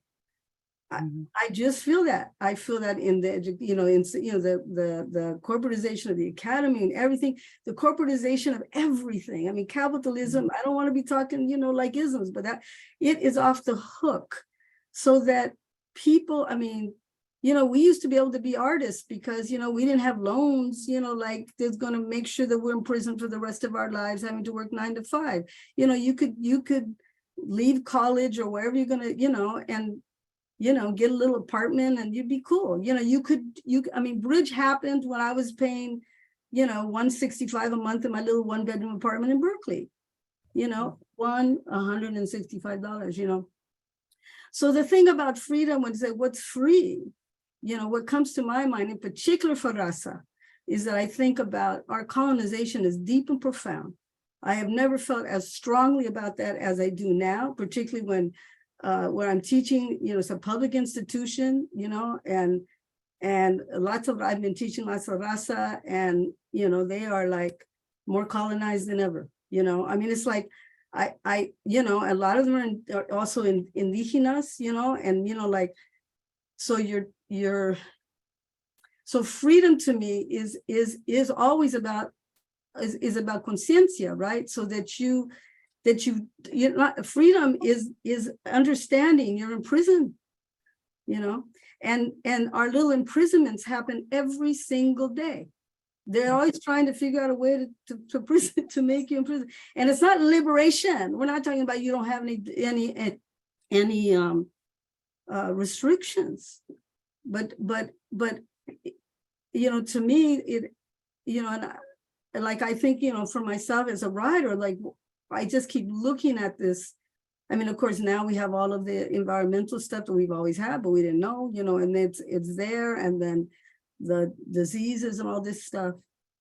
Again, I go back to the thing about the discontent. So if there's so we know we're discontent, and our job is as critical thinkers, and that doesn't have to do with education, as critical thinkers, to look at what that is in us and try to open that part up, and because, I'd always say this, consciousness spoils your time, I mean, it's like it's like I would like not to think about lots of things, but they're there. And that doesn't mean that we don't have deep moments of joy with each other, but I say for us, because I teach in a school that has 1/3 Latino students, and when they're talking about racism, they just think black and white. And there's a very small, and I say this all due respect to my African-American students and colleagues, it's a very small population. 1/3 of their students is brown faces, right? And does anybody know anything about what brought them here or their origins here? Does anybody know anything about Spanish colonization? You get the thing about the caste system written by, I forget her name now, the caste system. She goes to India to talk about the caste system when right, all she should do is look south to Mexico. We came out of a caste system, right? And so these are the things that, so freedom then is like that. It's just unlocking those places. And that's why we love art. I know you love art. It's like, if there's any way that can just unlock something, one little unlocking, one little unlock, that's all, that's the process. And then it requires, consciousness then also requires action. And how one determines that action is up to them. There's no, you should do this, you should do that. You got to also have to know what your work is, but I feel blessed. I mean, I feel I got lots of hard stuff in my life, but the blessing is that I feel like, and I had mentioned my mother in the beginning, I thank Elvira, because there's another layer in, all the repression she gave me. There's another part where she says, Mija, you deserve to be free. I don't know why I got that message. Because she didn't make it. She didn't, because freedom, I had to break it to be, not that I'm the model of freedom, because I'm not. But I'm saying, again, it's still a process. This will be a process till we're out, So always nice to see you, Olivia. And likewise, I attended the grito, and it was just a really life-changing moment for me. We're seeing you and working but you know how much I love you. So just thank you. No, igualmente, igualmente. We had a question from Olga. Olga, would you like to ask your question, please? Oh, hola, Cherríe. Hola, hola, ¿dónde estás? Te veo. Estoy en la Ciudad de México, Oh, sí, sí, sí, that's right, that's right. tratan- Writing a tra- book, right? tra- That's tratando good. tratando de escribir, intentándolo. Muy bien. So I wanted to be part of this. I know that a lot of it was about playwright, and it's great to see so many teatristas and activistas. So really, it's been just a joy for me to hear you and hear all the other hermanas. And Cristina, muchas gracias. And so I wanted to ask you the one. Many things I took notes on, and many things stick with me about writing. But the part about not being able to write if you have secrets, right? And so how do you, not asking you, la solución ni nada, but it's hard to deal with the secrets. It's hard, and because some of the secrets involve other people, right? And so, how do you, I'm trying to unlock, be able to unlock myself to be able to write what I want to write.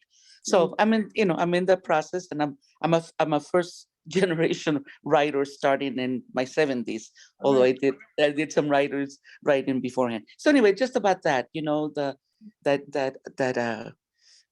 grips your heart, so like, if I say this, how does it affect other people? So just una preguntita, Herman. Gracias. Well, I think, when I said you can't write with a secret, I mean, I usually say that because knowing when I was a young woman that the most profound secret I had was that I was queer, and so as long as I was writing around that, I wrote very poorly. It just was always there. And I wrote homophobic stuff. I wrote kinds of stuff, But when I fell in love, like when I fell in love with a woman, then suddenly there was this possibility, ironically, of going home, like going back to my origins and everything, because that was an essential. It was only the beginning of things that had to get unlocked, but that was bottom line, because I've known since I was very, very young.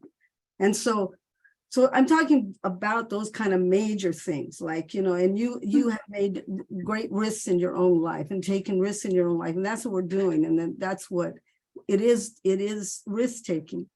The part about those two things, I still have secrets.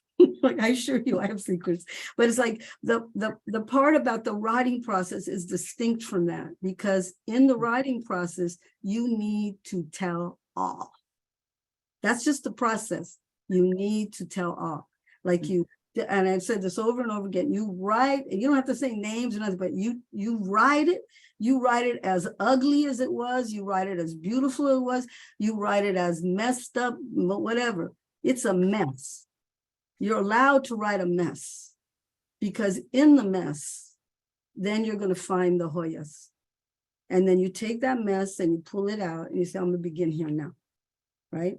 And so the editing, but that's not even editing, that's just generating. You're generating to try to see what it is. It's the same thing I talked about when I was talking about with Maria Irene Fornes.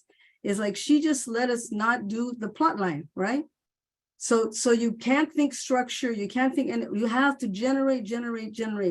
And then once you have the material, then you can make those very conscious choices about how much to say, or do I change a name, or do I change a city, or I do, these things that are identifiers, which ironically sometimes liberates you even to tell a truer story. So that maybe the fact is not exactly true, but the heart of it's true, right? So I can say that even about memoir writing, like sometimes for dramatic structure, I move some things around, right? Because you're crafting it, you're working it. You know, so there's so many things, but right at the stage you're talking about, man, if you're in Mexico, I envy you right now, just generate. Don't even think, oh, it's going to hurt somebody. Because what you have to allow yourself in the writing is to feel what you're writing. Because if you don't feel it when you're writing it, then we're not going to feel it either. And it's boring. So you have to be there. You have to be in the body and be in it. And later you do the fine tuning. Later you move things around. Later, you do all of that. But not to worry about that, really and truly, because that'll just shut things down that don't need to be shut down. And you'll discover they don't have to be shut down only by the process of doing it. ¿Me entiendes? It's like, yeah. Gracias, hermana. Gracias. It's Yes, always, you fill my heart with ganas and direction. So I really appreciate it. Thank you. okay. Gracias a ti. You said we'd hook up too and, have a conversation longer than this. Muy bien. Good. We will do that. Yeah. Mucha suerte. Thank you. Gracias. Thank you for coming in. It's 9 o'clock. And I know it's been a long day for you, Cherríe. And again, everyone, thank you for joining us. It's very moving. I'm very moved. And I know we all hunger this space in this moment in time.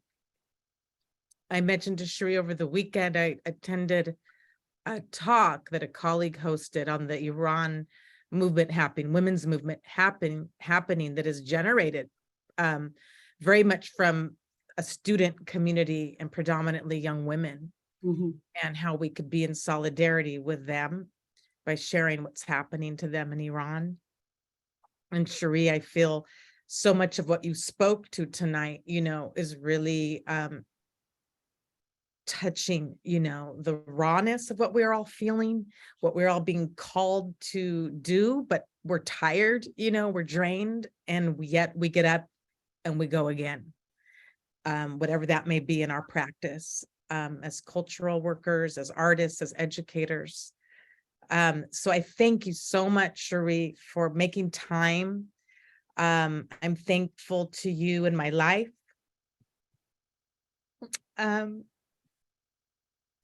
I'm here like so many of us tonight because of you. So can I say something?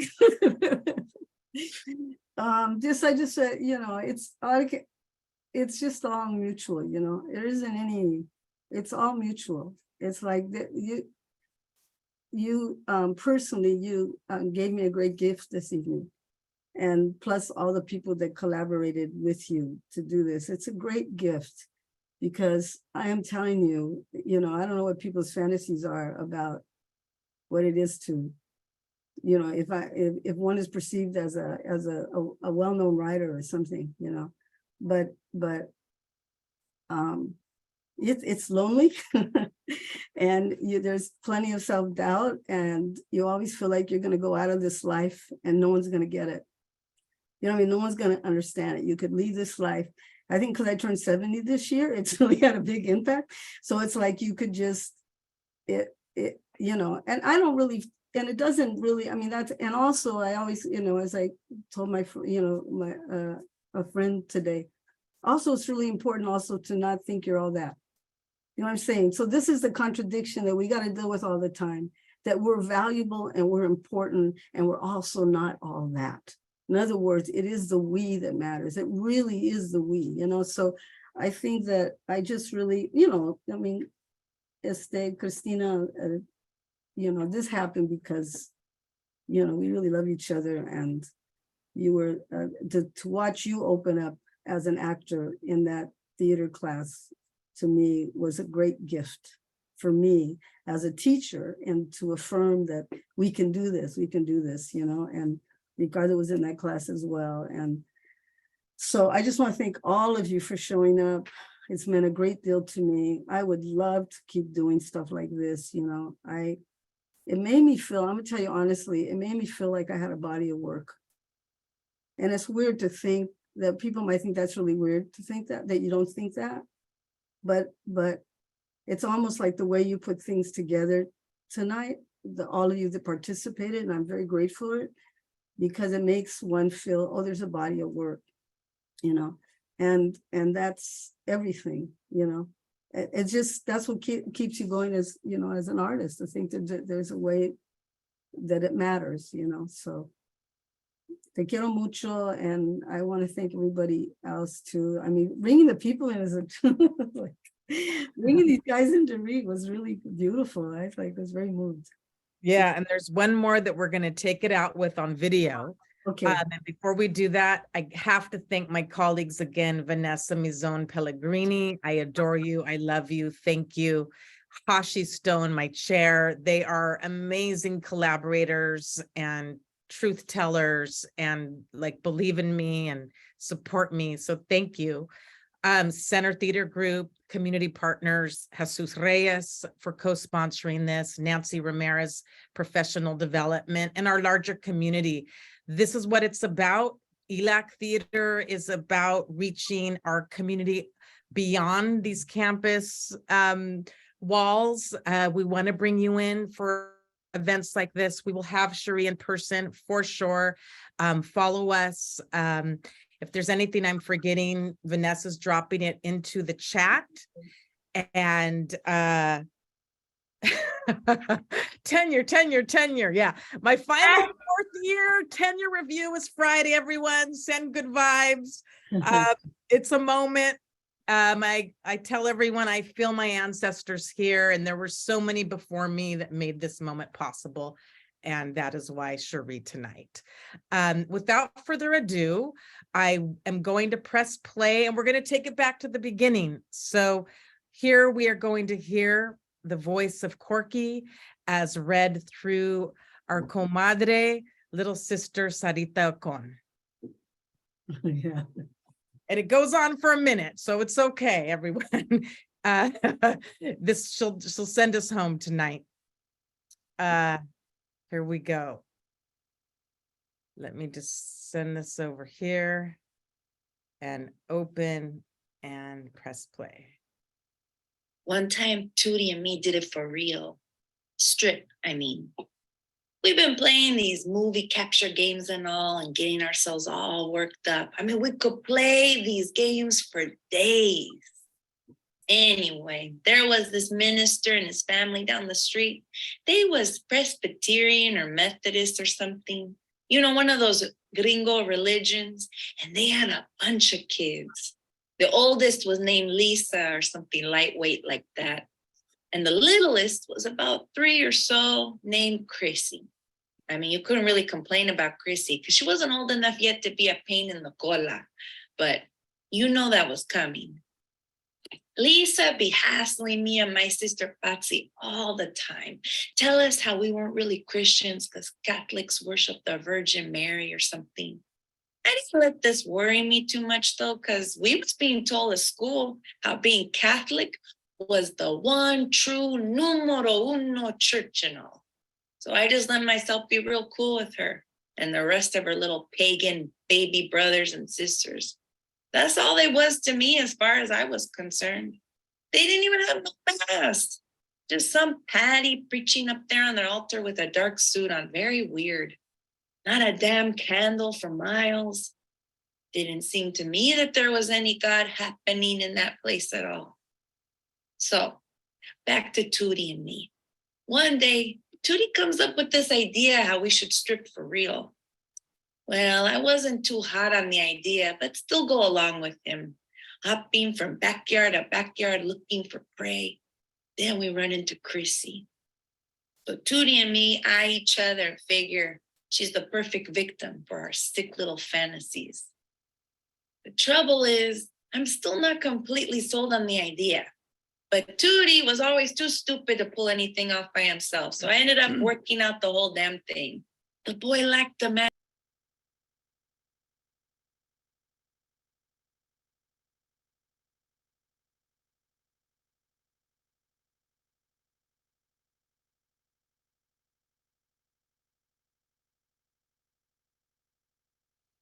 Christina, we can't hear you. To put your mute back on. We got something to show you. Well, of course, the kid comes because I was a big kid and all.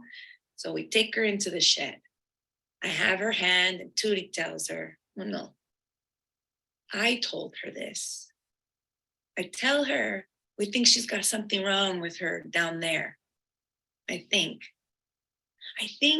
I said she had a coco or something. And Tootie and me had to check it out. So I pull her little shorts down and then her chonas. And then just as we catch a glimpse of her little fuchi-fachi, it was so tender looking, all pink and real sweet, like a bun. And then Tootie, like a pendejo, goes and sticks his dirty finger on it, like it was burning hot. And just at that moment, I see this little Chrissy kid look up at me like I was her mom or something. Like, tú sabes. She has this little kid's frown on her face, like she knew something was wrong with what we was up to and was looking at me to reassure her that everything was cool and regular and all. What a pendeja I felt like. So I swiped Tootie's stupid hand away and say, let's get out of here. And pull up her shorts and I whisper to her, no, you're fine, really. There's nothing wrong with you. Don't tell nobody we looked, it's a secret. We don't want nobody to worry about you. What else was I supposed to say? Tonta. Tootie and me, we make a beeline into the alley and out of there. The weird thing was, after that, I was like all manic all summer. Snotty Lisa kept harassing me about the Virgin Mary and all, just because in general being a pain in the coolie.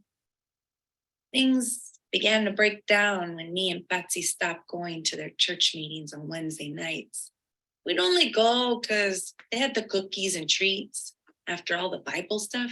And sometimes they had arts and crafts where you got to paint a little clay statues of blonde Jesus in a robe and all the little children coming to him. Anyway, the reason we stopped going was because one time during these prayer meetings, they call them, where everybody stand in a circle, squeezing hands, and each kid say a little prayer, you know, like the starving people of China. Patsy and me always passed, just shaked our heads no when we got squeezed, because it was against our religion and all to pray with them. Well, one time, this Lisa punk has the nerve to pray that Patsy and me will come to the light, to the one true Christian faith. Shit. Can you get to that? Because we never went again. I remember coming home telling my mom, and she says, it's better, mijitos, I think, if you don't go no more. It was so nice to hear her voice, so warm, like she loved us a lot. And that night, being Catholic felt like my mom, real warm and dark, kind.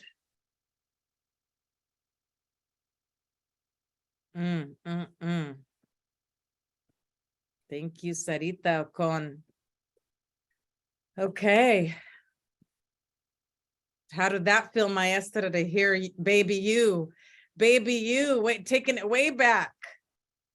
That's from Giving Up the Ghost. That was Corky. She also says, somehow I knew I was a girl, no matter how much I tried to pull the other off. I knew I was a girl. I knew I was an animal because it kicked back because it hurt. So partly hearing that monologue, which now it feels so radical. It's like I go, it's crazy. It felt so radical to admit that kids do those things. And, you know, it's like, oh no, that's, you know, do we do a trigger warning? Do we, you know, like that. And the point of that, and she did great. I love Sarita's work. But the point is that she says, no matter how much I tried to be a dude, this is a little macho girl, a little tomboy, you know, I could never pull it off. Because then she's talking about stripping girls and goes, I mean, I could never pull it off because I knew I was that animal that kicked back because it hurt. Because they're treating the women, you know, like animals, right? So it's interesting she did that part. I'm going, oh man, she did. It's like, I told her, I said, Sarita, just send me a minute. And she's like, girl, I've always wanted to play this part. I couldn't stop. Yes, So so I'm like, great. okay, I'm gonna try and fit it in. But the thing, yeah, I mean, she's great. She was great. I'm really glad it happened. But I mean, I think it does really, that's what I'm saying about how much it's just like, you know, I just feel it's almost like in one's, I don't know, in that period of time, and like was the first, you know, play, it's almost like I didn't know any better to censor myself. I mean, I thought that's what you did as artists. You just went for it, you know? And so there is, I mean, and that's what I was talking about when you know, Elvia had said the thing about freedom. Is like, that's, how do we get free, man, if we're always like just not saying what's really going on, you know, or the complexity, and it's complex, and there is an analysis in it, you know. And the thing about writing plays is that you show a character and you show how the character contradicts themselves, like real life. And then you also show, you know, the side of them that is asking these sets of questions that have to do with gender or shade or class or any of those, you know, words now that, you know, by saying the word intersectionality, we somehow thought we covered everything, you know. So, you know, these are the anyway, I'm so grateful. I'm really, really grateful. I really feel very, very respected, man. Thank you. Thank you. And there were so many more. I was like, I was looking through, you know, your book and who originated what role, and sending emails, and, you know, this is who could come. And even Rocky out there, we were trying to read a scene. Rocky, I don't know if you have it, but I know we're in the after hour phase of our talk, but you have to have, we also, Rocky has that great teenage scene, and then Jade has the scene of the little girl, the little oh, Lupe. Yeah, but anyway, not that we have to do them now, but I'm just saying is that these are like, that's how far we go back, you guys, you know. That's how far we go back. And Ricardo's here. Ricardo, I need to hear your voice because his memory is impeccable. He remembers and he has photos of this day. Rocky has it's my literal job. It's my manla. To remember. Yes. And I was just rereading Play Between White Hands, so I had Mirta Quintana's very much on my mind. So I just wanted to honor that. And I'll send you, I found a radio interview the two of you did, I think with Blanche Wise and Cook in the 80s. Really? Yeah, a radio show, like a lesbian radio show. Yeah, I'd love to. I was just gonna say, I guess, to Olga's question, I think I always say to my students is something that, and I always say that Cherríe said it to me, is that you write like you're gonna burn the paper, and then you don't. Yeah. Because, you know, in this land of trigger warnings and people being traumatized, I was like, you may feel like it will kill you to say the thing that unsaid thing, but and then it doesn't. And then you're on the other side of it. And then you can, and then you take shape, and then you have, you know, and then you learn technique. And then also, I guess, to Sabina's question, or really your reply, that you know, you're not state, girl, you're not missing a thing. The state of, I mean, I was just meeting with Jesus Valles, who's a queer phonics playwright at, you know, getting an MFA Brown. So we're like and I met Penn, so we're in this like terrible Ivy League thing. And, you know, they can't get any of their shows done at the institution, you know, they're working at. And, you know, in mine, there are 3 Mexican men in my building. The other 2 are janitors. So, a show, no. And, you know, and I'm teaching the elites, and they know what they have us for. But it's just to say thank you. I mean, it did show the body of work, and that was such an incredibly vast archive. You remember too, you just remember, you know, you remember the lines, Cristina. I do remember what everybody was wearing though. And I'm looking at these faces of our community right now, and I'm moved. I'm inspired by everyone here. We have stories. We have stories. Good stories. Cherríe, I'm curious of your body of work, and I'm so glad you got to see some of it tonight. There's so many more voices, and we're all going to build out there. We're going to build something together. Ricardo, you're included. And I think I was an early reading of mathematics, wasn't I? I think I was an early reading of that You know, in LA. It was Amor Eterno. It was what Diane did at Ricardo Montalban Theater. no, That's but, right. but Cherríe, yes, that was the sex, that was your Medea and then mine trying to make, My Malinche, digo. I mean, yeah, your Malinche. But the one that, the thing that happened in that hotel, remember they did a Yes, reading? it was it's called Amor Eterno, yeah. Okay, yeah. That's what No, it was. no, I don't mean that. There was Amor Eterno, but Mhm. also when Rose, we've had a workshop of actually. Oh, at Company of Angels, at Company of Angels, That's yes, it. Yeah. yes, yeah, yes. right. But the one with, the first one was like 2002, because I was living in New York. Yeah, and Lori Woolery directed it. Yeah. Diane Rodriguez produced it, and it was her idea. And she had Cherríe as a playwright come in and put all these various pieces together. It was more than just the two of you, and it was a great idea. Very hard to do, so I kept Ricardo's in mind. I just because she's here and I haven't seen or heard her voice in ages. Rocky, what do you remember? I remember I auditioned for Shadow of a Man and I was really jealous because I didn't get it, but you got it. You got it, girl. And Rocky and I were this is like pre-Latina Theater Lab. We were in a group together called Teatro Califas at Cal Berkeley. Right. Remember, Ricardo? And we were a group of Chicanitos, but also Salvadoreños and, just writing our work inspired by Cherríe's classes and writing our sketches and performing around campus. And we even got some gigs out in the big city. And Rocky, we go way back to there. How are you doing? Right, What do you remember about those early days? Running around with Kat, our Kat main Callejas. playwright at the time. We were both completely influenced by you, Cherríe. And hello, I miss you. I miss all of you. Oh my God, I didn't know that you're just breathing life into my soul. I think you're filling a gap tonight that I didn't know I had.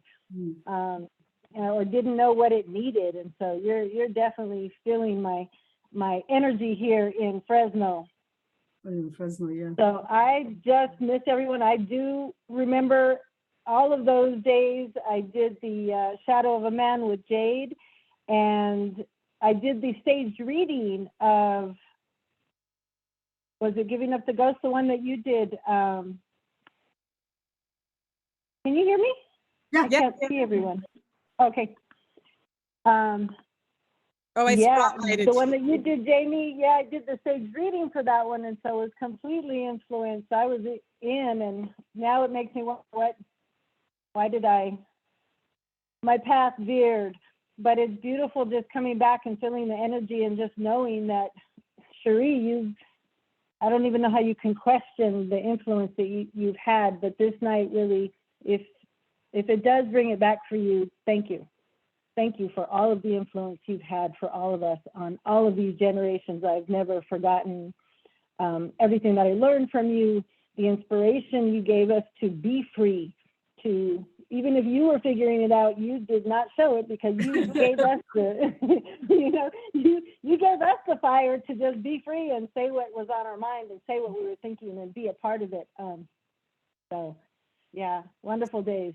Wonderful days. Thank you. So thank you for bringing all of this back to me as well, Cristina and Cherríe, both of you, and just seeing everyone and knowing that everyone is still working and doing stuff is really a beautiful thing too. The challenge is the struggle and making sure that each other up and give each other the power to keep going, because obviously there is an influence there, and whether we say it to one another enough or as often as we need it, just know it gives us the power to go back and be powerful again. So thank you to both of you. Yeah, thank you, Lucky. It's really great to see you, even virtually. And I remember your role in that, you know, and it was so playing Letty, and when she comes back after the time where she's finally had sex, remember? Now that monologue, I remember you doing this, like, it's such a brave, you're so brave, and you just did it so great about all of the penises that you choose from. I had friends there. I had friends who came and were like, I didn't know I was going to see you in underwear. But the fun part was being able to do a little ballet folklorico on the bed. That was the best. That's right. So we learned a lot from Maria Irene Fornes as well. Oh my God. I mean, that's the thing about you. Talk about power. Having the privilege of working with her, you know, was phenomenal. Really, really was. And she was great. Thank you. Right. Yeah, so is Jade still here since we had all of the Shadow of the Man people? Is Jade, are you? Oh, there she is. Jade, I'm going to spotlight you. Spotlight for everyone. Okay. Jade. Hey everyone. Saludos, buenas noches. You know, so this is just so beautiful and such a gift. And I was out doing errands and now I'm home, but I wanted to share a memory that's a little tangential, but it's very relevant of that time when we were doing Shadow of Man with Rocky. And I remember I went with you, Cherríe, to your class at UC Berkeley. And in my mind, that's this class. In my mind, in my memory, what I don't know if it is or if it was or if it wasn't, but in my mind, that's this class of these people. And this is my first experience in a university. Like, it's such a visceral memory, like in a university. And on the way back over the bridge to the city, you talked to me about graduate student strikes. And that is my first, like, kind of where that all kind of crystallized for me. And so I'm bringing that up now because, as you know, the strike, the UC strike, but also, you know, how important the conciencia is in all of these moments, right? We're making teatro, we're making work, but there's all this conciencia building that's happening in the car ride, in all these tangential moments, even as we're, you know, rich in the speculation and the joy and the remembering. So that's the memory that I've been kind of sitting with the last couple of weeks, because, you know, here we are so many decades later, telling that same story. Yeah, I mean, that's what I remember about you. You were 11. I keep saying you were 11. Mm-hmm. I never, and that's the thing, Rocky, when you auditioned, right, for that role, right? And it was like, I just loved working with Rocky. And I go, so this young little 11-year-old comes and I go, 11-year-old, you're really gonna have an 11-year-old do it? And Maria Elena was like, that's perfect. But that's perfect in her Cuban accent, which I don't have, but that's perfect. That's the real thing. I go, how, you know, and I was nervous, you know, and she was great. I mean, her audition was fabulous. So it wasn't that, it was that she was 11 and you lived 3 hours away or 4 hours away. I don't know how far. But then she'd commute back and forth. I'm saying this to everybody. And the part that really cracked me up is that when we drove her, she knew the entire play by heart. And she knew everybody's lines, you know, and then everybody else is struggling with her. She knew everybody's lines. And so she'd do the whole all of Shadow of a Man in 2 hours, and she would do it, right? And I thought, I don't know what I was worried about. And she's also the image, you were the poster image and all of that. But the thing is why I mentioned Jay too, is that our own lives have crossed paths in many, many ways. One of them is through my own mentor in feminist studies at San Francisco State, who was Sally Gearhart. And she was a dear, incredible. She taught me a lot about teaching. I always credit her for letting me change my mind, because when I was trying to get a master's in feminist studies, which I created the program for myself. That's a rebel time. You know, you could do that. You don't have feminist studies masters. I want it, I'm gonna do it. And she and her partner at the time, Jane Gurko, allowed me to do it. But it was so wide, it was such a wide program. And through that process is how I got really radicalized on a certain level around women of color feminism, and basically decided that my thesis was going to be bridge. And I said, if in those arrogant days, I said, and if you don't let it be the book, then I can go. I don't need the degree. I didn't need the degree, but I said that. The point being is that teacher, who died fairly recently, is, she was very lesbian, very out. We disagreed politically a lot because she was at times a separatist and acted that way, but didn't act that way, just had that belief. But she ended up being in many, many ways for Jade, because they lived up in the same country area, a kind of grandmother to Jade. And she used to be in theater, and that's how she was the one who introduced the idea for Jade to be in this play. So I say all of that because it was Sally's passing, that kind of brought Jade and me. We've always stayed somewhat a connection, but brought us very much back together. And also that she now teaches at UC San Diego. So all of those threads of connections and everything, they matter, that when we're talking about community, seeing you, Rocky, too, is like it's such a blessing just to see you. And, then seeing Jamie, I mean, it just trips me out. But it also is that,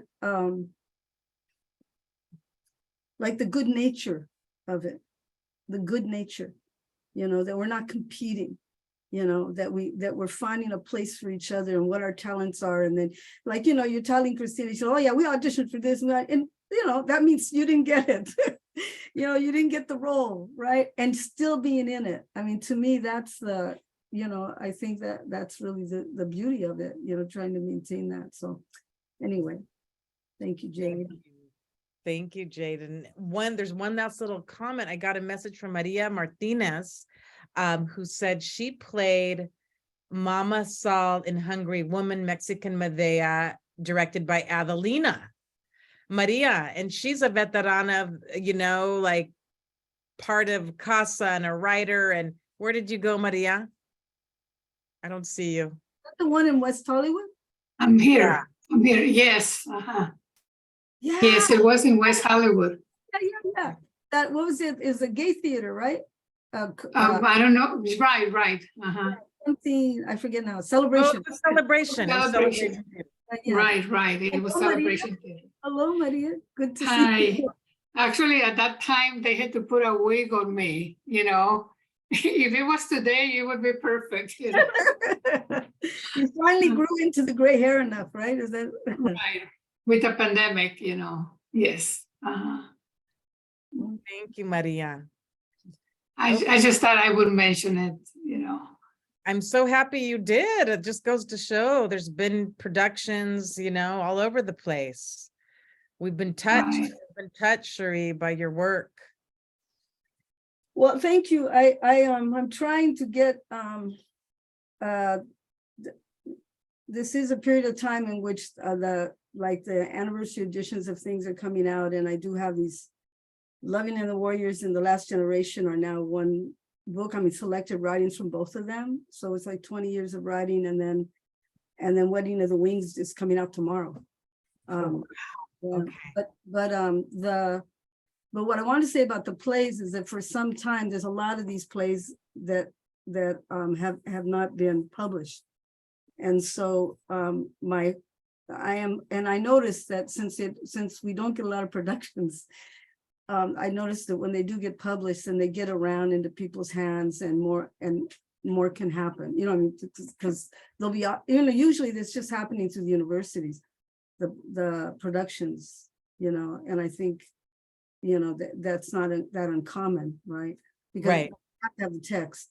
So I think, so some like Digging Up the Dirt and some of those other later works, Mathematics of Love, etc., will be hopefully published within the next year.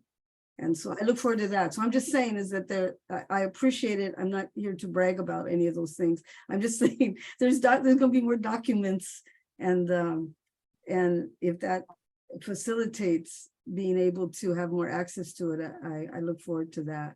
So Thank you. I have one final question.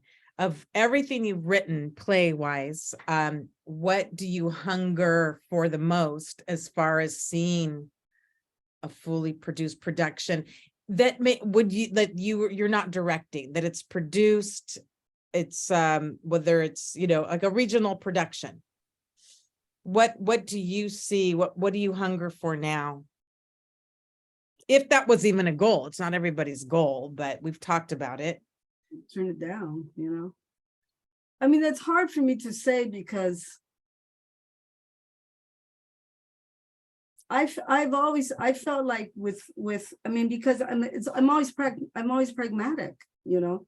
It's just like what's a small enough, you know, cast and, you know, all this kind of stuff. So when I saw mathematics come together, I really thought, I felt like that was a play because people don't know who Malinche is. And I feel like they, you know, it's like, it's a, you know, it's a very doable play to get a really, you know, it's a 6-person cast. It deals with Alzheimer's and it deals with Mexican colonialism from a feminist perspective, and, you know, all these good things, right? And so you know, and when Rose had, you know, Rose and I talked about it, I said, this is a play, this is going to be the one. This is going to be the one that's going to, you know, they're going to want to do, you know. And the truth of the matter is that, you know, I don't think anybody's even, you know, I mean, because then you're talking about the mainstream, right? And so I have no problem working. I mean, that's great. I want mainstream because our people will see it more, you know, if it's there. But the other thing is that the one that always gets produced, because, and mostly in the universities, but if they ask for anything, it is The Hungry Woman, because it is a so-called adaptation of the Greeks. And so you're still in conversation with the West, even though the Greeks aren't West really, but they, you know, it's like, so I always say, like I always know, so I know that that's the one that of anything, they show the most of universities and everything has to do that. But it's a lesbian play. It's a critique of Aztlán, you know, but it's critique of, it's not a critique of cultural nationalism, it's a critique of Aztlán. It's like, I mean, so it's feminist, it's lesbian, but there's so much history in it, right?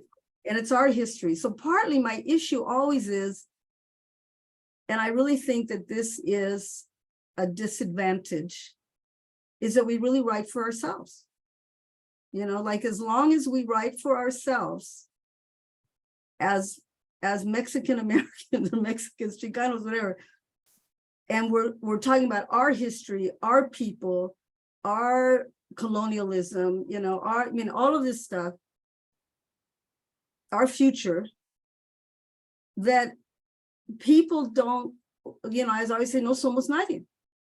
So there isn't a crossover interest.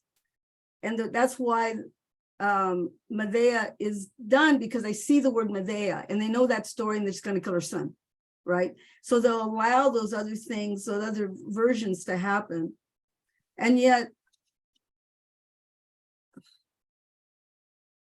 so I feel like this is the major stumbling block, because if you're not writing, like, you know, I have to say, like an example of that, whatever that one that, what's her name, Zacharias does, Karen Zacharias. Right.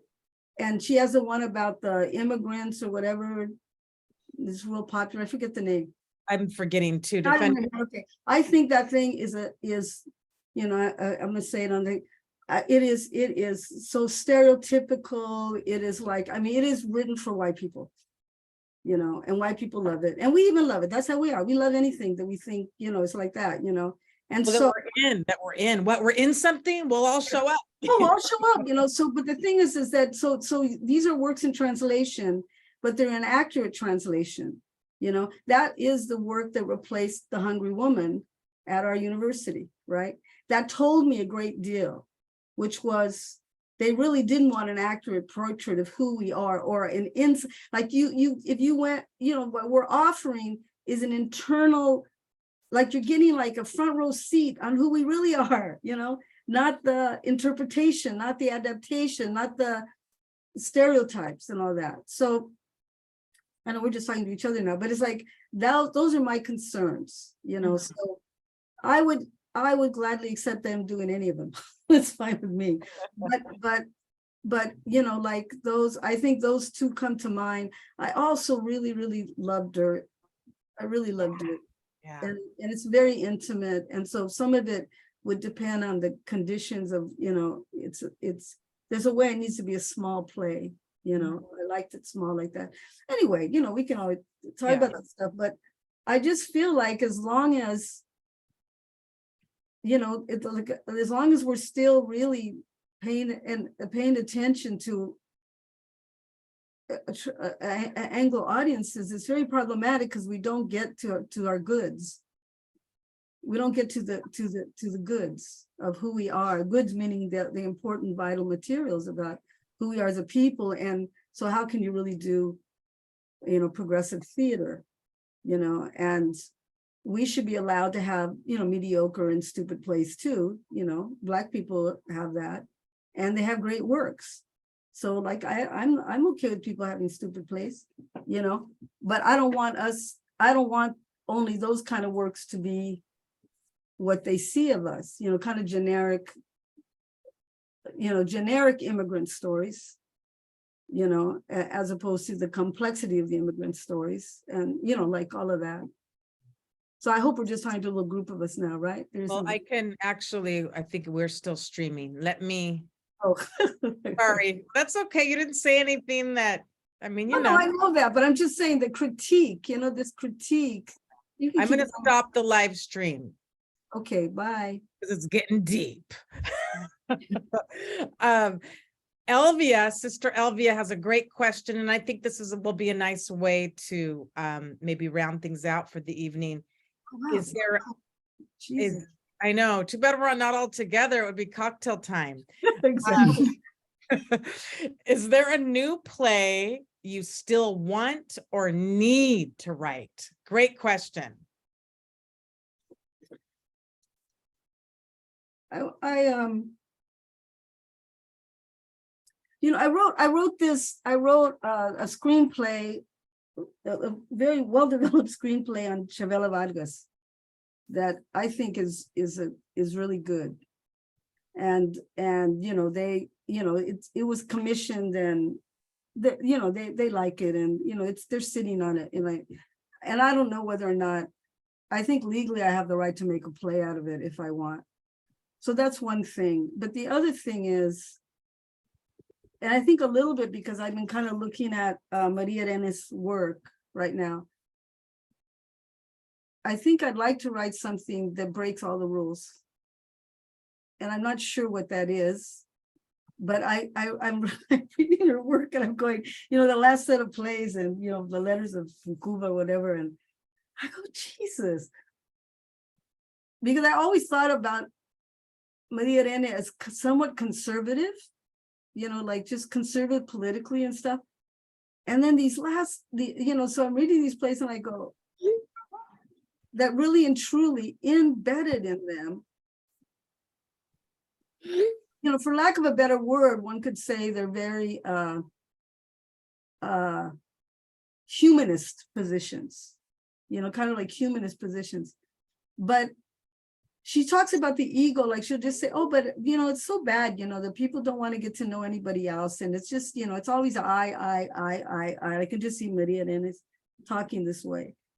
But there's actually philosophies embedded in the things that she's saying. And I mean, even her earlier, you know, like Mud is one of my favorite plays, you know, I mean, it's like that she was so, I was going to say she was so raw and bad, you know, like she was bad, you know, and she taught me about the directing thing. She was you know, she goes, fuck you, I'm going to direct my own plays. Nobody can do it the way I need to do it. You know, I mean, that was, you know, it's like, so when I say bad, I mean that just really had the courage to have a kind of contempt for those that didn't see what she was doing and what she should be doing. There was a confidence about it that's so rare for women, so rare for her generation of women, so rare for an immigrant woman from Cuba in that sense. So I'm just, all it's doing is kind of messing with me a little bit. And I'm thinking, I want to do a mess. You know, I'd like to do a mess. I'd like to kind of see what would happen if one did break all the rules. I think, you know, Ricardo, you know, you've broken a lot of rules in the structures of things, you know. So this is of interest to me, you know. And so I don't know. I think that's kind of vague to say, but that's all I'm thinking right now. But Jaime Lujan says, yes, make a mess. We're here for it. We are here for the messiness of it all. Thank you, Cherríe. Thank you. Love to you, to everyone out there. I can't wait to see you, Ricardo. Much love. I just love you, and I just can't wait to see you and embrace you. Are you going to be home for the holidays out here? No? No, but I'll be in California in February, both Sacra and LA. Okay. I have a Davis coming up. We Okay. talk about the what I call our literary cultures in the cul-de-sac, or Chicano literature in its neoliberal limits. Okay. Okay. Well, reach out so we could hang. Yes. all right, you guys. Was Cristina, all gratitude, man, deep, really deep. Thank you. I had no idea. Thank you. It's going to be, you know, 2 hours talking back and forth. And that's really great. So It all came together, maestra. Thank you. Much love to everyone. Be well, and we will be in touch. adios. Gracias. Bye, thank you. Bye-bye. Bye, Good Chris. night. Thank you, Hashi, my chair. She's been with us here till the end. Vanessa. Okay. There you go. Rose, te veo. Night, Rose. Thank you. Bye. Monica, I see you, Are still sister. around? I didn't even see you. Are you still there? Who? Lisa Hall. I think she went. Oh, yeah, she is. Lisa Hall is here. Hello. Lisa. There you are. Hi. Hello. I had to at least say hello. There you were through all of it. Yeah. Awesome. I'm so used to webinars where you don't get to talk. So I'm just like listening away. Yeah, could be on camera. I haven't seen Ricardo's face in like 5 billion years. I'm like, nice jewelry, babes. Oh, he dresses up. He has a whole fashionista. I would have done something if I knew I was going to be asked to put on camera. Well, the glasses work. This is beautiful. Are you in British Columbia? Yeah, I'm in Victoria. I'm in Or the island itself? Island. Wow. We say it's big enough so you don't know you're an island until you try to leave. Exactly. And Well, it's you're really hard. an island person, so there you go. Yeah. Anyway, I just wanted to see you. Okay. Ricardo, estamos en contacto then, huh? Okay, muy bien. Okay, I love you guys. Thank you for your good hearts and good work, everybody. Love you. Roberta, thank you for being here. Carol, I see you. Melody, Deborah, gracias. Monica, call me. Okay, I'll talk to you guys. Okay, love you. Thanks a Good lot. night. Love you, everyone. Good night. Thanks, Cristina.